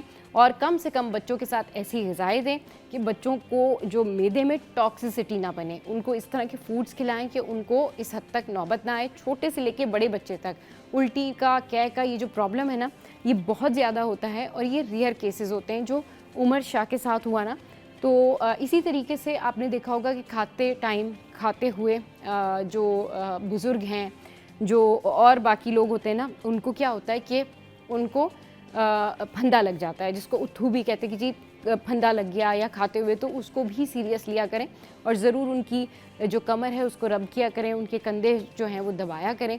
और जब भी किसी को उल्टी आ रही हो तो उसको डाइवर्ट ना करें, उसको कहें कि थ्रो इट, और बिल्कुल भी उल्टी नहीं रोकनी चाहिए, कै को नहीं रोकना चाहिए। इसके और भी बहुत सारे पॉइंटर्स हैं कि अगर छोटे बच्चे घर में हैं और उनको कै आ रही है या उनको वोमिट फील हो रही है, तो आपने घर की होम रेमेडीज़ क्या करनी है ये भी हम आपके साथ में शेयर करेंगे ज़रूर। लेकिन ये जो एस्पायरेशनल वोमिट है, इसका ये केस बहुत सारे बच्चों के लिए, उनके पेरेंट्स के लिए आई ओपनिंग है। और उमर जो है हमारी यादों में हमेशा रहेगा, और वो मासूम सा बच्चा जो कि एक छोटी सी वजह ही कहेंगे ना इसको, कि उसकी जो वोमिट थी वो उसकी सांस की नाली में चली गई या फेफड़ों में चली गई। कोई फॉरेन मटेरियल भी समटाइम्स ऐसा होता है कि आपके फेफड़ों में चला जाता है, तो उस वजह से भी ये प्रॉब्लम होती है। अच्छा जी, शो में यहाँ वक्त है एक ब्रेक का। ब्रेक के बाद वापस आएंगे तो फिर मिलवाएंगे आपको अपनी गेस्ट से, अपनी मज़ीद पर्सनैलिटी से। हमारे साथ रहिए। Welcome back. और अब कुछ बात कर लेते हैं इनवाइंग किड्स के हवाले से। ज़िद्दी बच्चे जो हैं वो बहुत ज़्यादा हैं, और इनकी ज़िद को कैसे कंट्रोल करें, पेरेंट्स क्या करें, कौन सी ऐसी ट्रिक लगाएं, प्यार से भी समझा लें तो भी नहीं मानते, मारें तो फिर बहुत सारे लोग मना करते कि जी मारना नहीं चाहिए। लेकिन इसका क्या हल है, एक अच्छी पेरेंटिंग कैसे करें कि बच्चे ज़िद्दी भी नहीं हो। तो हमारे साथ कंटेंट क्रिएटर नौरीन मौजूद है। अस्सलाम वालेकुम, वेलकम टू द शो। कैसी हैं आप? ठीक ठाक हैं? बिल्कुल ठीक, आप कैसे हैं? मैं बिल्कुल ठीक ठाक, बड़ी प्यारी लग रही हूँ भैया। Thank you so much. अच्छा ये बताएं, आजकल की जो पेरेंटिंग है उसमें पेरेंट्स जो हैं वो बड़ा ही कोई परेशान रहते हैं। अपार्ट फ्रॉम दैट कि जो हमारे पेरेंट्स थे वो कभी भी इस तरह की शिकायतें नहीं करते थे, चाहे हमारी खालाएं हों या मामू हों या व्हाटएवर ददियाल या ननियाल, वो लोग यानी हमारे पेरेंट्स हम लोगों से बहुत खुश थे और अल्हम्दुलिल्लाह हैं भी। अभी क्या हो गया है, हम भी तो बच्चे थे, हमें भी तो डांट पड़ती थी, हम भी तो सुन लेते थे। अभी क्या है मसला कि डांटना नहीं है, ये नहीं कहना है, वो नहीं कहना है। हमारा जो ज़माना था और अभी का ज़माना है वो हाँ। बहुत मुख्तलिफ है। अभी के बच्चे होशियार हैं, आप उनसे कहें हाँ। कि बैठ जाओ वो पहले आपके सराउंडिंग्स को भाई देखेंगे। हम भी कोई इतने पुराने जमाने के नहीं है, हमारे जमाने में भी ये मोबाइल और कंप्यूटर्स और अब ये हर चीजें साल थी ज़माना भाई, बदल रहा है, और हर चीज़, गेमिंग हर वेमिंग रोज़ सब चीजें थी। हाँ हर साल एक नया आईफोन आ रहा है, हर साल टेक्नोलॉजी हाँ, बदल रही है। हाँ। तो ये जो बच्चे हैं उनको टेक्निकली जो है वो हैंडल करना पड़ता है। इनको आप डांट के बोलोगे उनको कुछ समझ नहीं आएगा, वो वैसे ही जब जिद में होते हैं उनका दिमाग बंद हो जाता है। होशियार बच्चे हैं, आप उनको आराम से, जब आप रात को सो रहे हो ना, आप बच्चों को समझाएं, डायरेक्ट उनके दिमाग में उनकी बात जाती है और 100% दूसरे दिन आप देखेंगे वो बच्चे में चेंज आएगा। अच्छा जी बिल्कुल। सही। बच्चों को अटेंशन चाहिए होता है यहाँ तो, हाँ माँ का अटेंशन चाहिए होता है। माँ भी सही। बिजी होती है आजकल, वर्किंग मॉम्स हैं। हाँ। पहले वर्किंग मॉम्स नहीं होती थी, राइट। मॉम का जो एक मेन जो गोल होता था वो घर में होता था, हाँ। बच्चे के साथ होता था। सही। अभी वर्किंग मॉम्स होती हैं, तो हाँ। जब मॉम घर पे आती है तो बच्चा जिद करता है अपनी माँ का अटेंशन लेने के लिए, माँ का प्यार लेने के लिए। सही। बच्चे के अभी जो है वो ओवरवेलम हो जाता है बच्चा, इतनी टेक्नोलॉजी, इतनी स्क्रीन्स होती हैं बच्चे के अराउंड। हाँ वो बच्चे के दिमाग में जैसे पॉपकॉर्न फटता है ना, इस तरह बच्चे के दिमाग में इफेक्ट आता है। जो अच्छा। वो डिफरेंट कलर्स, डिफरेंट स्क्रीन्स बच्चे के पास आती हैं। सही। उस वजह से भी बच्चा जो है वो जिद करता है। सही।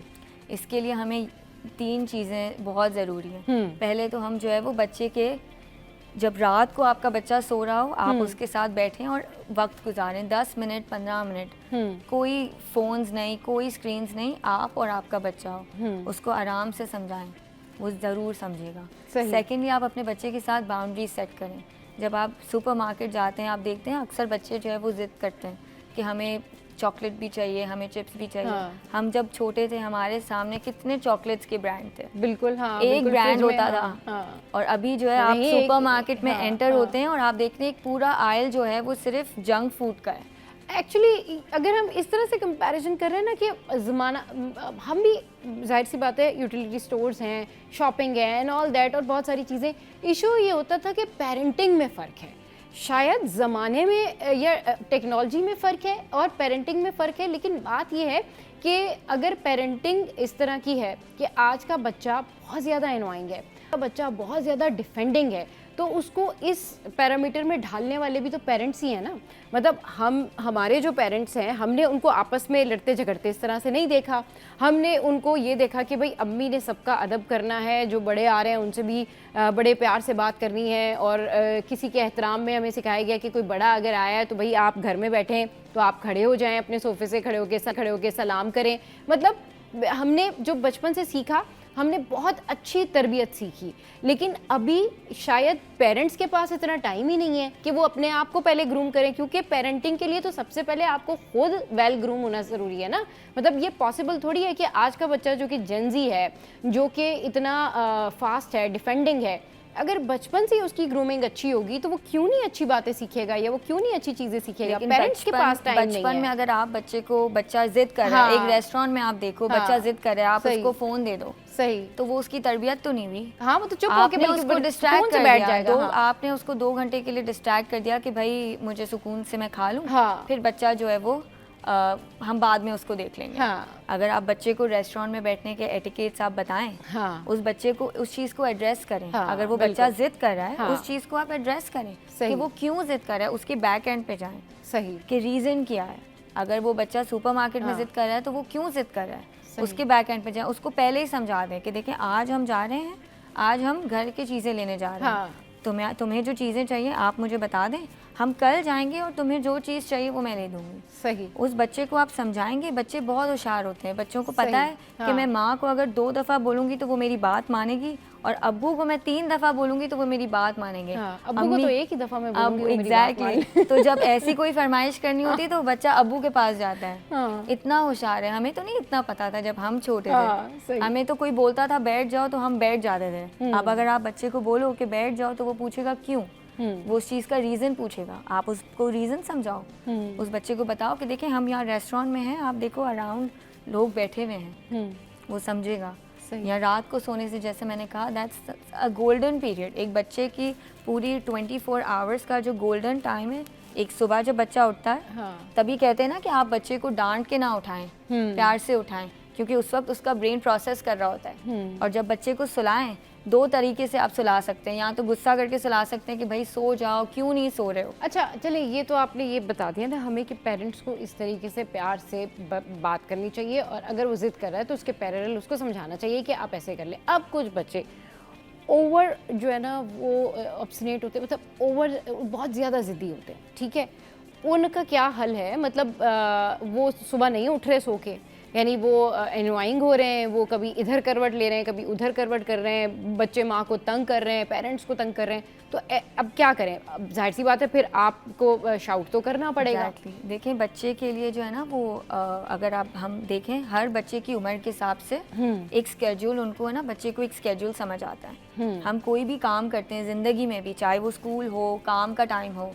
हम एक स्केड्यूल फॉलो करते हैं, ठीक है। हमारे यहाँ ये इतनी अवेयरनेस नहीं है कि हम एक स्केड्यूल बनाए बच्चे का, बच्चे को पता हो कि ये मेरा सोने का टाइम है। जब बच्चे को पता होगा कि मैं सोने लगा हूँ, ये मेरा सोने का टाइम है, तो वो कम तंग करेगा। जब उसको एक हफ्ते बाद रियलाइज़ हो जाएगा ना, ठीक है 8 बज गए, अब मैं कुछ भी कहूँगा मुझे मम्मी सुला देगी, तो वो नहीं, वो समझेगा इस चीज़ को। अगर आप उसको पकड़ के रूम में ले जाओगे, उसको समझ ही नहीं आ रही उसके साथ क्या हो रहा है, कभी माँ 8 बजे डिनर पे ले जा रही है, कभी माँ 8 बजे सुला रही है, हाँ। तो उसकी बॉडी को भी नहीं समझ आएगा ना कि क्या हो रहा है उसके साथ। सही। बच्चे को पहले से अगर उस चीज़ की अवेयरनेस होगी, हाँ। एक स्केड्यूल होगा बच्चे के साथ, प्लस जो हम खाना खा रहे हैं, जो स्क्रीन है वो हमारे दिमाग में इफेक्ट करती है, इस वजह से बच्चा ज़्यादा ज़िद्दी होता है।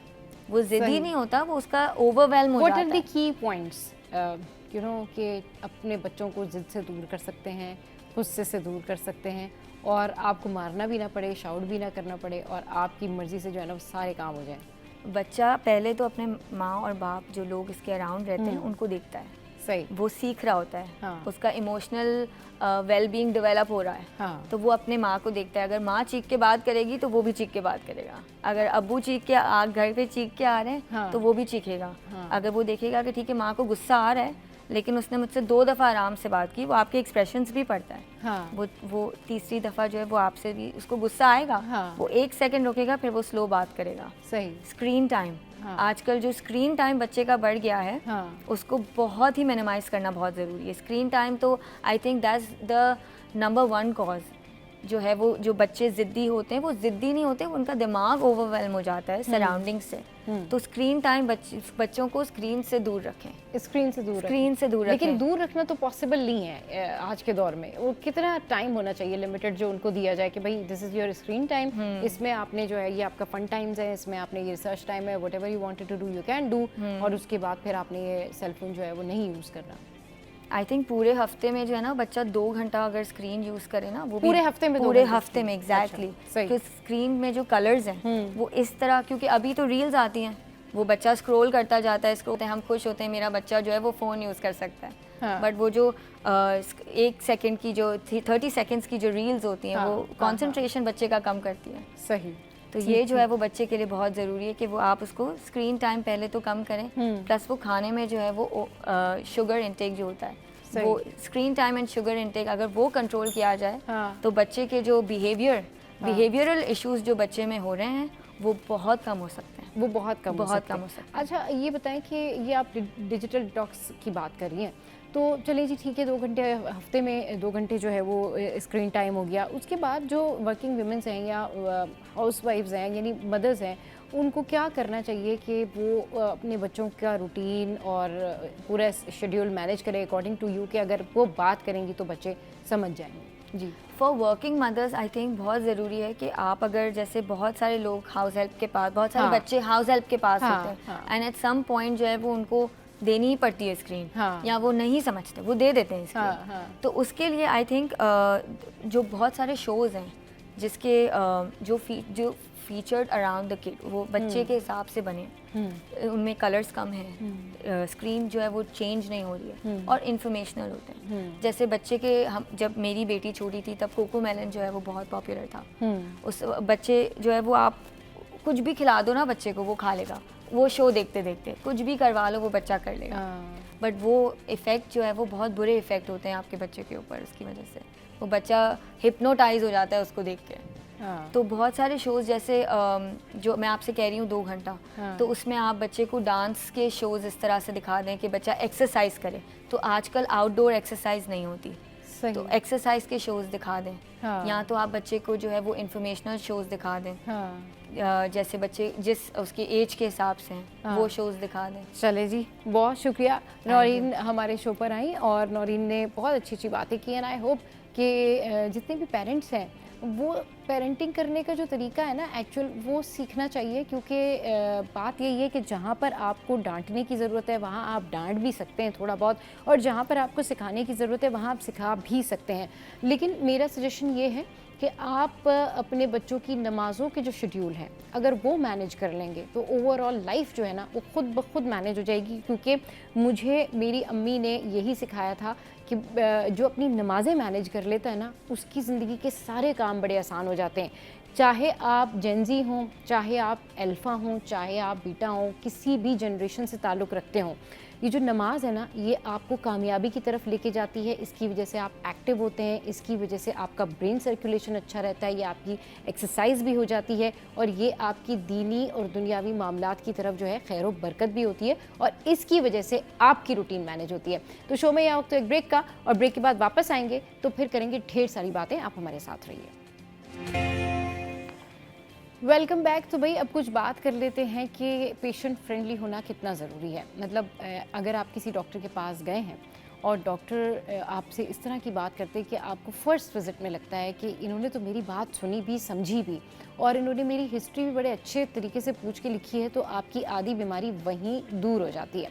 लेकिन अगर डॉक्टर ही ऐसा हो और वो आपसे तरीके से बात ना करे, या वो आपकी जो साइन एंड सिम्टम्स है उसको ना सुने और वो आपको सजेशन दे दे, प्रिस्क्रिप्शन दे दे, तो डेफिनेटली आप वो प्रिस्क्रिप्शन ले तो आते हैं लेकिन शायद आप उसको रिलेट नहीं कर पाते, कि एक होता है ना कि ट्रस्ट नहीं कर पाते। आप कहते हैं हाँ ठीक है मैं ठीक हो जाऊंगा, बट डॉक्टर का पेशेंट फ्रेंडली होना कितना ज़रूरी है, और एक दुरुस्त रवैया किसी भी पेशेंट के लिए इस माशरे में कितना ज़रूरी है, उसकी सेफ्टी के लिए कितना ज़रूरी है, इसके ऊपर बात करने के लिए आज हमारे साथ डॉक्टर रुबीना ताहिर मौजूद हैं, जो कि गायनेकोलॉजिस्ट भी हैं, इनफर्टिलिटी स्पेशलिस्ट हैं। इसके अलावा हमारे साथ डॉक्टर इनाम दानिश जो कि कार्डियोलॉजिस्ट भी हैं। दोनों को वेलकम करते हैं। अस्सलाम वालेकुम, वेलकम टू द शो। कैसे हैं आप लोग? ठीक ठाक हैं। मैम से स्टार्ट करते हैं। मैम, जिस तरह से आज हमारा टॉपिक है कि एक तो पेशेंट फ्रेंडली होना चाहिए, और दूसरी बात ये कि जो फर्स्ट विजिट होता है किसी भी डॉक्टर का वो ही डिपेंड करता है कि पेशेंट कितना लॉन्ग लास्टिंग उनके पास आएगा। क्योंकि जो पहला विजिट होता है उसमें जो एक इम्प्रेशन होता है कि हम डॉक्टर के पास गए, डॉक्टर ने हमें जज नहीं किया, डॉक्टर ने हमारी बात सुनी, डॉक्टर ने हमारी बात सुन के हमें सजेशन दिया कि अगर ये प्रॉब्लम नहीं है तो आप इसको इस तरीके से इसका ऑल्टरनेट कर लें। क्योंकि बहुत सारे पेशेंट आई कैन अंडरस्टैंड कि बहुत इनवाइंग भी होते हैं, और उनकी एक कंप्लेन के साथ कोई 10 कंप्लेन्स होती हैं। वो आपको कहेंगे मुझे जो है ना वो सीने में दर्द हो रहा है, नहीं लेकिन मुझे जो है वो खांसी भी आती है, नहीं, लेकिन अगर आप उनको कुछ और सजेस्ट करेंगे, नहीं डॉक्टर साहब मुझे तो ये इससे ये प्रॉब्लम है, भी दर्द है, जी जी हाँ बिल्कुल, यहाँ तो मेरे घुटने भी दर्द है, नहीं अगर आपने मुझे ये पेनाडोल दे दी तो इससे तो मुझे ये प्रॉब्लम होती है। तो इस तरह के पेशेंट्स भी होते हैं, लेकिन डॉक्टर का काम होता है कि हर किसी के साथ उसी तरीके से डील करना। ये ज़रा बताएं कि कितना ज़रूरी है पेशेंट। देखो, पेशेंट से एक रेपो डेवलप करनी होती है। हाँ। आप उससे बात कर रहे होते हैं ना, पेशेंट शुड फील कि आप उसकी बात समझ रहे हैं, ठीक है। लेकिन जब आप हिस्ट्री दे रहे होते हैं तो मैनी अ टाइम पेशेंट जो बता रहा होता है उसमें से बहुत सारी चीज़ें उसकी करंट प्रॉब्लम के साथ रेलिवेंट नहीं होती, हाँ। कोई ताल्लुक नहीं होता ना। हाँ। वो अपनी 20 साल पुरानी भी एक उसको जो गिर के चोट लगी थी वो भी चाहेगा कि आप सुने, ठीक है ना। तो कहीं कहीं पर ज़ाहिर है अब आपके पास जो पेशेंट डॉक्टर रेशो है वो उतना अच्छा नहीं है। आप हर एक पेशेंट को 1 घंटा नहीं दे सकते। तो आपको हमारी जो ट्रेनिंग होती है ना उसमें टाइम मैनेजमेंट हमें सिखाई जाती है कि हमें किस तरह से, अगर पेशेंट ऑफ ट्रैक जा रहा है तो हमें उसे वापस रास्ते पे लेके आना है, और किस तरह से हमें रेलेवेंट इन्फॉर्मेशन निकलवानी है। क्योंकि देखो ना, अगर मैं एक पेशेंट को सही है, मैंने उसको सेटिस्फाई करना है, वो 1 घंटे तक मुझसे बात करता रहा, मैं 1 घंटा पर पेशेंट करूँगी, 4 घंटे की ओपीडी है, बाहर 40 पेशेंट बैठे हुए हैं, आप नहीं मैनेज कर सकते। तो to some extent time management ज़रूरी होती है, और आपको चीज़ें, लेकिन ये कि हाँ पेशेंट से प्यार से बात करना, उसकी बात समझना, नॉन जजमेंटल होना, पेशेंट से एकदम तुम्हें ये तक नहीं पता, अभी तक तुम क्या कर रहे थे। तो क्योंकि बहुत सारे डॉक्टर्स होते हैं ना, अच्छा तुमको ये नहीं पता, अच्छा तुमने कभी इससे पहले, ओ भाई अगर उसे पता होता तो उसके साथ ये प्रॉब्लम ही ना होती ना। वो आपके पास आया है तो इसीलिए आया ना कि वो प्रॉब्लम का शिकार है। अपार्ट फ्रॉम दैट आप उसे जज करें, आप उसको डांटें, उससे बेहतर ये है कि आप उसकी बात सुने, उसकी हिस्ट्री सुने, उसके साइन एंड सिम्टम्स सुन के आप जो है वो उसको प्रेस्क्रिप्शन दे दें। बट समहाउ अनफॉर्चुनेटली ऐसे डॉक्टर ज़्यादा हैं जो कि बहुत जल्दबाजी में पेशेंट को चेक करते हैं और ऐसे डॉक्टर्स बहुत कम हैं जो कि पहले विजिट को ही ऐसा बना देते हैं उनके लिए कि बड़ा आसान है, क्योंकि पहले विजिट में डॉक्टर साहब आपको पता ही है हिस्ट्री देनी होती है। तो जब आप हिस्ट्री ले रहे हो किसी पेशेंट से तो उस टाइम सब्र की कितनी ज़रूरत होती है। जब आप लोग हिस्ट्री पूछ रहे होते हैं उसमें टाइम टेकिंग भी होता है, फिर आप पूछ के उसको लिख रहे होते हैं, कितना आप लोगों को सब्र करना पड़ रहा होता है इस टाइम। कुछ जगहों पे करना पड़ा होता है, लेकिन जैसे मैंने आपको कहा ना कि आप उनको वापस, तरीके होते हैं उनको वापस ट्रैक पे लाने के, कि वो माइंड भी ना करें और आप उन्हें वापस ट्रैक पर ले आए ना कि अच्छा पहले ये तो बता देना, इसके बाद फिर इसमें क्या हुआ था, इसमें क्या हुआ था। सही। अच्छा डॉक्टर साहब आप ये बताएं कि पेशेंट फ्रेंडली होना कितना ज़रूरी है। बीइंग कार्डियोलॉजिस्ट, आपके पास जितने भी पेशेंट आते हैं सब दिल के मरीज़ होते हैं, तो उनसे तो वैसे ही आपको बड़े दिल से बात करनी पड़ती है कि आप बहुत ज़्यादा जो है वेलकमिंग हो। और जब कोई पेशेंट आया है, स्पेशली इंजाइनल का पेशेंट है या उसको कोई कार्डियोवैस्कुलर डिजीज़ है, तो किस तरह उसको अटेंड करते हैं, कि किस तरीके से करना चाहिए डील आउट? देखिए, सबसे पहले तो आपको चूँकि डायग्नोज करना है तो पेशेंट को सुनना तो पड़ेगा कि एक्चुअल प्रॉब्लम क्या है।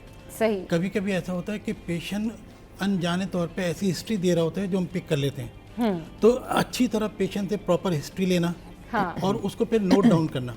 यस। मैं ये करता हूँ कि पहले जब फर्स्ट टाइम पेशेंट आता है उसकी सारी हिस्ट्री एक साइड पे लिख लेता हूँ अच्छी तरह जी। और फिर नेक्स्ट टाइम जब भी आता है तो मुझे मालूम होता है कि इसमें क्योंकि लिखा होता है, तो पेशेंट हैरान होते हैं, डॉक्टर साहब हमने आपको 1 साल पहले दिखाया था, आपको ये बात भी याद है। तो पेशेंट जो है ये सोचता है कि मेरा डॉक्टर है और इसे सब आता है, मेरे बारे में सब जानता है, लेकिन एक्चुअली वो साइड में लिखा होता है। तो जितनी अच्छी आप हिस्ट्री लेंगे, और दूसरी बात ये कि रेलेवेंट्स कि आप जो है जैसे लॉयर जिरा करते हैं इसी तरह डॉक्टर जिरा करते हैं। जहाँ पेशेंट थोड़ा सा ट्रैक से इधर, जैसे मैडम ने बताया, तो इसी तरीके से हम उनको टू द पॉइंट उस अपने लेकर आते हैं कि अब आपको ये बताना है। सही। अच्छा, आजकल क्या होता है कि गूगल से पढ़ के बहुत सारे पेशेंट्स जो हैं वो आते हैं, यानी वो अगर किसी के भी पास जा रहे हैं, डॉक्टर के पास, किडनी के डॉक्टर के पास जा रहे हैं, कार्डियोलॉजिस्ट के पास जा रहे हैं, मतलब कहीं पर भी जा रहे हैं, गायनी के डॉक्टर के पास जा रहे हैं, तो वो पहले से गूगल करके बहुत सारी चीज़ें आ रहे होते हैं। तो मैम किस तरह से फिर हैंडल करती हैं उन लोगों को? देखो, गूगल वालों में ना मसला ये होता है, कुछ चीज़ें तो चलो अच्छी बात है, रेलेवेंट है जो वो पढ़ के आ गए ना। अब वो होम्योपैथिक भी पढ़ के आएंगे, एलोपैथिक भी पढ़ के आएंगे, जड़ी बूटियाँ भी पढ़ के आएंगे, और वो हर चीज़ को चाहेंगे कि आप उन्हें बताएं। बहुत सारे पेशेंट्स की एक्सपेक्टेशन होती है कि कोई टोटका बता दे। भाई तुम 10 साल से तुम्हारे बच्चा नहीं हुआ है, अब टोटके का वक्त गुजर गया, now you have to take proper treatment ना, तो टोटका नहीं है। लेकिन वो समझ रहे होते हैं कि नहीं, वो मराकबा कर लेंगे, उंगली यूं करके बैठ जाएंगे तो दिल की डिजीज सही हो जाएगी, यूं करके बैठ जाएंगे तो दूसरी को बहुत सारे मिसकंसेप्शंस हैं जो इंटरनेट पे फैले हुए हैं ना। विद अपॉलॉजी मॉर्निंग शोज में भी होते हैं, ठीक है ना, हमेशा डॉक्टर्स नहीं होते, बहुत सारे डिफरेंट वॉक ऑफ लाइफ से लोग आते हैं। आप बिल्कुल अपने अपना मॉर्निंग ब्रीफ शो का आप बताते हैं। जिक्र करिए ना, आप बिल्कुल ठीक जिक्र करिए, क्योंकि हमारा मॉर्निंग शो ना मैम वो वाहिद मॉर्निंग शो है जो कि मिथ्स को क्लियर करता है। हम अगर कोई रेमेडी या टोटका बता रहे हैं ना, तो वो आपको बता रहे हैं कि ये टोटका आपके लिए रेमेडी है, लेकिन अगर आपको इससे फ़ायदा नहीं होता है तो see and go to the doctor. और जितने भी मिथ्स होते हैं और जितनी भी रियलिटी होती है, फैक्ट चेक होता है, उसके लिए आप सिटिया 10 जो है वो लाजमी देखें। अच्छा जी, इस बात से आगे बढ़ने से पहले आ गया इंस्टेंट ब्रेक, और यहाँ पर वक्त तो एक ब्रेक का। ब्रेक के बाद जब वापस आएंगे तो फिर थोड़ी सी बात करेंगे कि वो कौन से डॉक्टर होते हैं जो बहुत ज़्यादा तवज्जो नहीं देते कि पेशेंट की हिस्ट्री लेनी चाहिए या उनके साथ अखलाक से पेश नहीं आते, उसके इम्पैक्ट्स क्या होते हैं। Stay with us. Welcome back. तो पेशेंट फ्रेंडली होना, और आज के दिन के मौके पर जहाँ पर वर्ल्ड पेशेंट सेफ्टी डे जो है वो मनाया जा रहा है, और इस हवाले से हमारे पास 2 बेहतरीन डॉक्टर्स इस वक्त मौजूद हैं। डॉक्टर साहब, आप क्योंकि सर्जरी से भी वाबस्ता हैं और आप सर्जरी भी कर रहे होते हैं, तो ड्यूरिंग सर्जरी क्या प्रिकॉशंस लेनी चाहिए पेशेंट सेफ्टी के लिए, क्या क्या करना चाहिए? देखिए, सबसे इम्पॉर्टेंट चीज़ तो ये है कि there should be no harm to the patient, यानी कि ये हमारा एक मिशन होता है कि पेशेंट सेफ्टी सबसे इम्पॉर्टेंट चीज़ है, और प्रॉपर डायग्नोसिस होनी चाहिए और प्रॉपर उसका ट्रीटमेंट होना चाहिए, कोई हार्म नहीं होना चाहिए। दुनिया में तकरीबन 1% डेथ हेल्थ केयर की वजह से होती है, और पाकिस्तान में ये 4 टाइम ज़्यादा, तकरीबन 4 to 5%। अच्छा। जो मोर्टेलिटी है वो हेल्थ केयर की वजह से होती है। अच्छा। जो हमारा हेल्थ केयर सिस्टम है उसकी वजह से। तो उसमें करना क्या है, बहुत सारे फैक्टर हैं जो मैं बताता हूँ, क्योंकि आप एक ऑपरेशन कर रहे हैं तो आप एक डॉक्टर हैं, लेकिन आपके साथ एक टीम भी है जी, टेक्नीशियंस की टीम है, नर्सिस की टीम है, फिर हॉस्पिटल का इक्विपमेंट है। हाँ। वो सारी चीज़ें मिलके एक एनवायरनमेंट क्रिएट करती हैं। हाँ। क्रिएट करते हैं। जैसे फॉर एग्जांपल, एक जब हम सुनते, जब प्रैक्टिस कर रहे होते हैं, सुन रहे होते हैं, एक पेशेंट का प्रोसीजर हो रहा था, हाँ लेकिन उसको डिफिब्रिलेटर की ज़रूरत पड़ गई कि शॉक देना था। सही शॉक दिया तो शॉक मशीन ने काम नहीं किया, सही पेशेंट की मोर्टेलिटी हो गई। रिस्पॉन्सिबिलिटी आई किस पे डॉक्टर के ऊपर। राइट घर वालों को तो नहीं मालूम कि मोर्टेलिटी किसकी वजह से हुई है, एक मशीन के काम ना करने की वजह से हुई। तो ये हॉस्पिटल की भी रिस्पॉन्सिबिलिटी है कि अपने स्टाफ की ट्रेनिंग करें, अपना इक्विपमेंट चेक करें, ये सब चीज़ होते हैं। साथ में जो स्टाफ होता है उसकी ट्रेनिंग, क्योंकि स्टाफ भी हॉस्पिटल ने रखा होता है, तो वो सब भी उनकी ये होती है। हमारे मुल्क में एक सबसे बड़ा इशू ये है कि ब्रेन ड्रेन हो रहा है, जी जो कि लोग नहीं सोच रहे हैं कि ये क्या हो रहा है। जी पाकिस्तान दुनिया में डॉक्टर्स की सैलरी के अंदर सबसे लोएस्ट लेवल पे, यानी कि अच्छा। दुनिया में सबसे कम सैलरी जो है डॉक्टर्स को पाकिस्तान में दी जाती है। अच्छा। हमारे पास सिर्फ नाइजीरिया और यूक्रेन है, वरना हम पाकिस्तान लोएस्ट है सैलरी के अंदर, जिसकी वजह से यहाँ पे जो भी आदमी कोशिश करता है कि वो बाहर निकल जाता है। आप ये देखें, अभी आप ऐड दें डॉक्टर्स के लिए, पाकिस्तान में आपको डॉक्टर नहीं मिलेगा, क्योंकि जो ट्रेंड लोग हैं वो बाहर चले जाते हैं, तो जो अनट्रेंड लोग हैं वही आपको मिलेंगे। उन्हीं से अगर आप चाहते हैं कि अच्छे डॉक्टर पाकिस्तान में लोगों की खिदमत करें तो आपको यहाँ पे सैलरी बढ़ानी पड़ेगी। हाँ। एक टीचर, एमए टीचर और एक एमबीबीएस, उसकी सैलरी इक्वल है। ये कितना बड़ा जुल्म है इस मुल्क के अंदर। फिर आप ये देखें कि आपने कहा कि मेरिट के ऊपर जो है वो मेडिकल कॉलेज में एडमिशन होगा। मेरा ख्याल है कि 50% मेल 50% फीमेल इस तरीके से करेंगे तब होगा, क्योंकि गर्ल्स जो हैं डॉक्टर्स बनने के बाद वो बहुत कम प्रैक्टिस करती हैं, तो हमारे मुल्क में बहुत शॉर्टेज है। तीसरी चीज़ जो बड़ी सेफ्टी पॉइंट ऑफ व्यू की आपको बताता हूँ कि हमारे पॉलिटिशियंस को जो है ना, पॉलिटिकल पार्टीज़ को एक तय करना पड़ेगा कि हेल्थ सिस्टम में इंटरफेयर नहीं करना है। क्या होता है कि आप हॉस्पिटल बनाते हैं, एक मुझे वाइस चांसलर ने ये बात बताई, मैं उनका नाम कोट नहीं करूँगा, ना एरिया कोट करूँगा जी। लेकिन उन्होंने कहा कि जो एक मेडिकल यूनिवर्सिटी बनी, मेडिकल कॉलेज बना, तो जो रूलिंग पार्टी है उसके पास से 200 लोगों की लिस्ट आ गई, जनाब आपको इनको इंडक्ट करना है। अच्छा यानी कि ये पब्लिक सर्विस कमीशन वगैरह तो सिर्फ दिखाने के लिए होता है। जी एक्चुअली तो जो हर सूबे के अंदर हर जगह पे जो रूलिंग पार्टी है उसकी एक लिस्ट आ जाती है कि आपको इंडक्ट करना। वो कहने कि मैंने इंटरव्यू किया तो एक आदमी भी इस काबिल नहीं था कि मैं उसको रखता, मैंने रिज़ाइन किया, मैंने कहा मैं खुदा को जवाब नहीं दे सकता हूँ इतनी बड़ी मुश्किल का। सही। तो वो वाइस चांसलर साहब ने रिज़ाइन किया, कहने कि मैं ये नहीं काम नहीं कर सकता हूँ। हाँ, तो पॉलिटिकली भी जी हमारी पार्टीज़ को सोचना चाहिए कि हेल्थ बड़ा इशू है, सेंसिटिव इशू है। हमारे लोग, हमारे भाई अजीज़ रिश्तेदार वो हॉस्पिटल आ सकते हैं, तो कम से कम इस फील्ड के अंदर इंटरफेयर ना करें।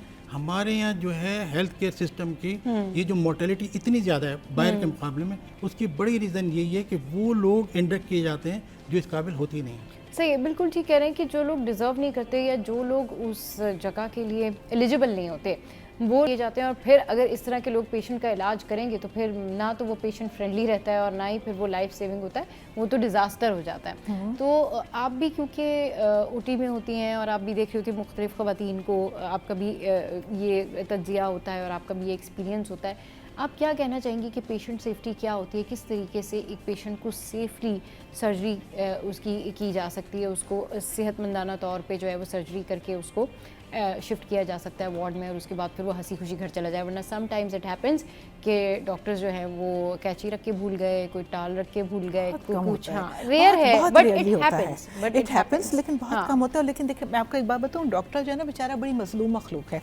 वजह यह है कि किसी की भी गलती हो, जो टाउल्स काउंट करना है ना, ये टेक्नीशियन का काम है आपके साथ जो सर्जरी करा रहा है। आप जब भी डॉक्टर सर्जरी कंप्लीट करता है ना, वो पहले पूछता है काउंट, ठीक है, काउंट में वो गिनते हैं स्वाब इतने हैं, सीजर्स इतनी हैं, इंस्ट्रूमेंट इतने हैं, वो सारा हम काउंट कंप्लीट करते हैं, फिर हम पेशेंट को क्लोज करते हैं। उसके बावजूद पेट में कैंची निकल आई है, ठीक है ना, तो इसका मतलब टेक्नीशियन ने काउंट सही नहीं किया।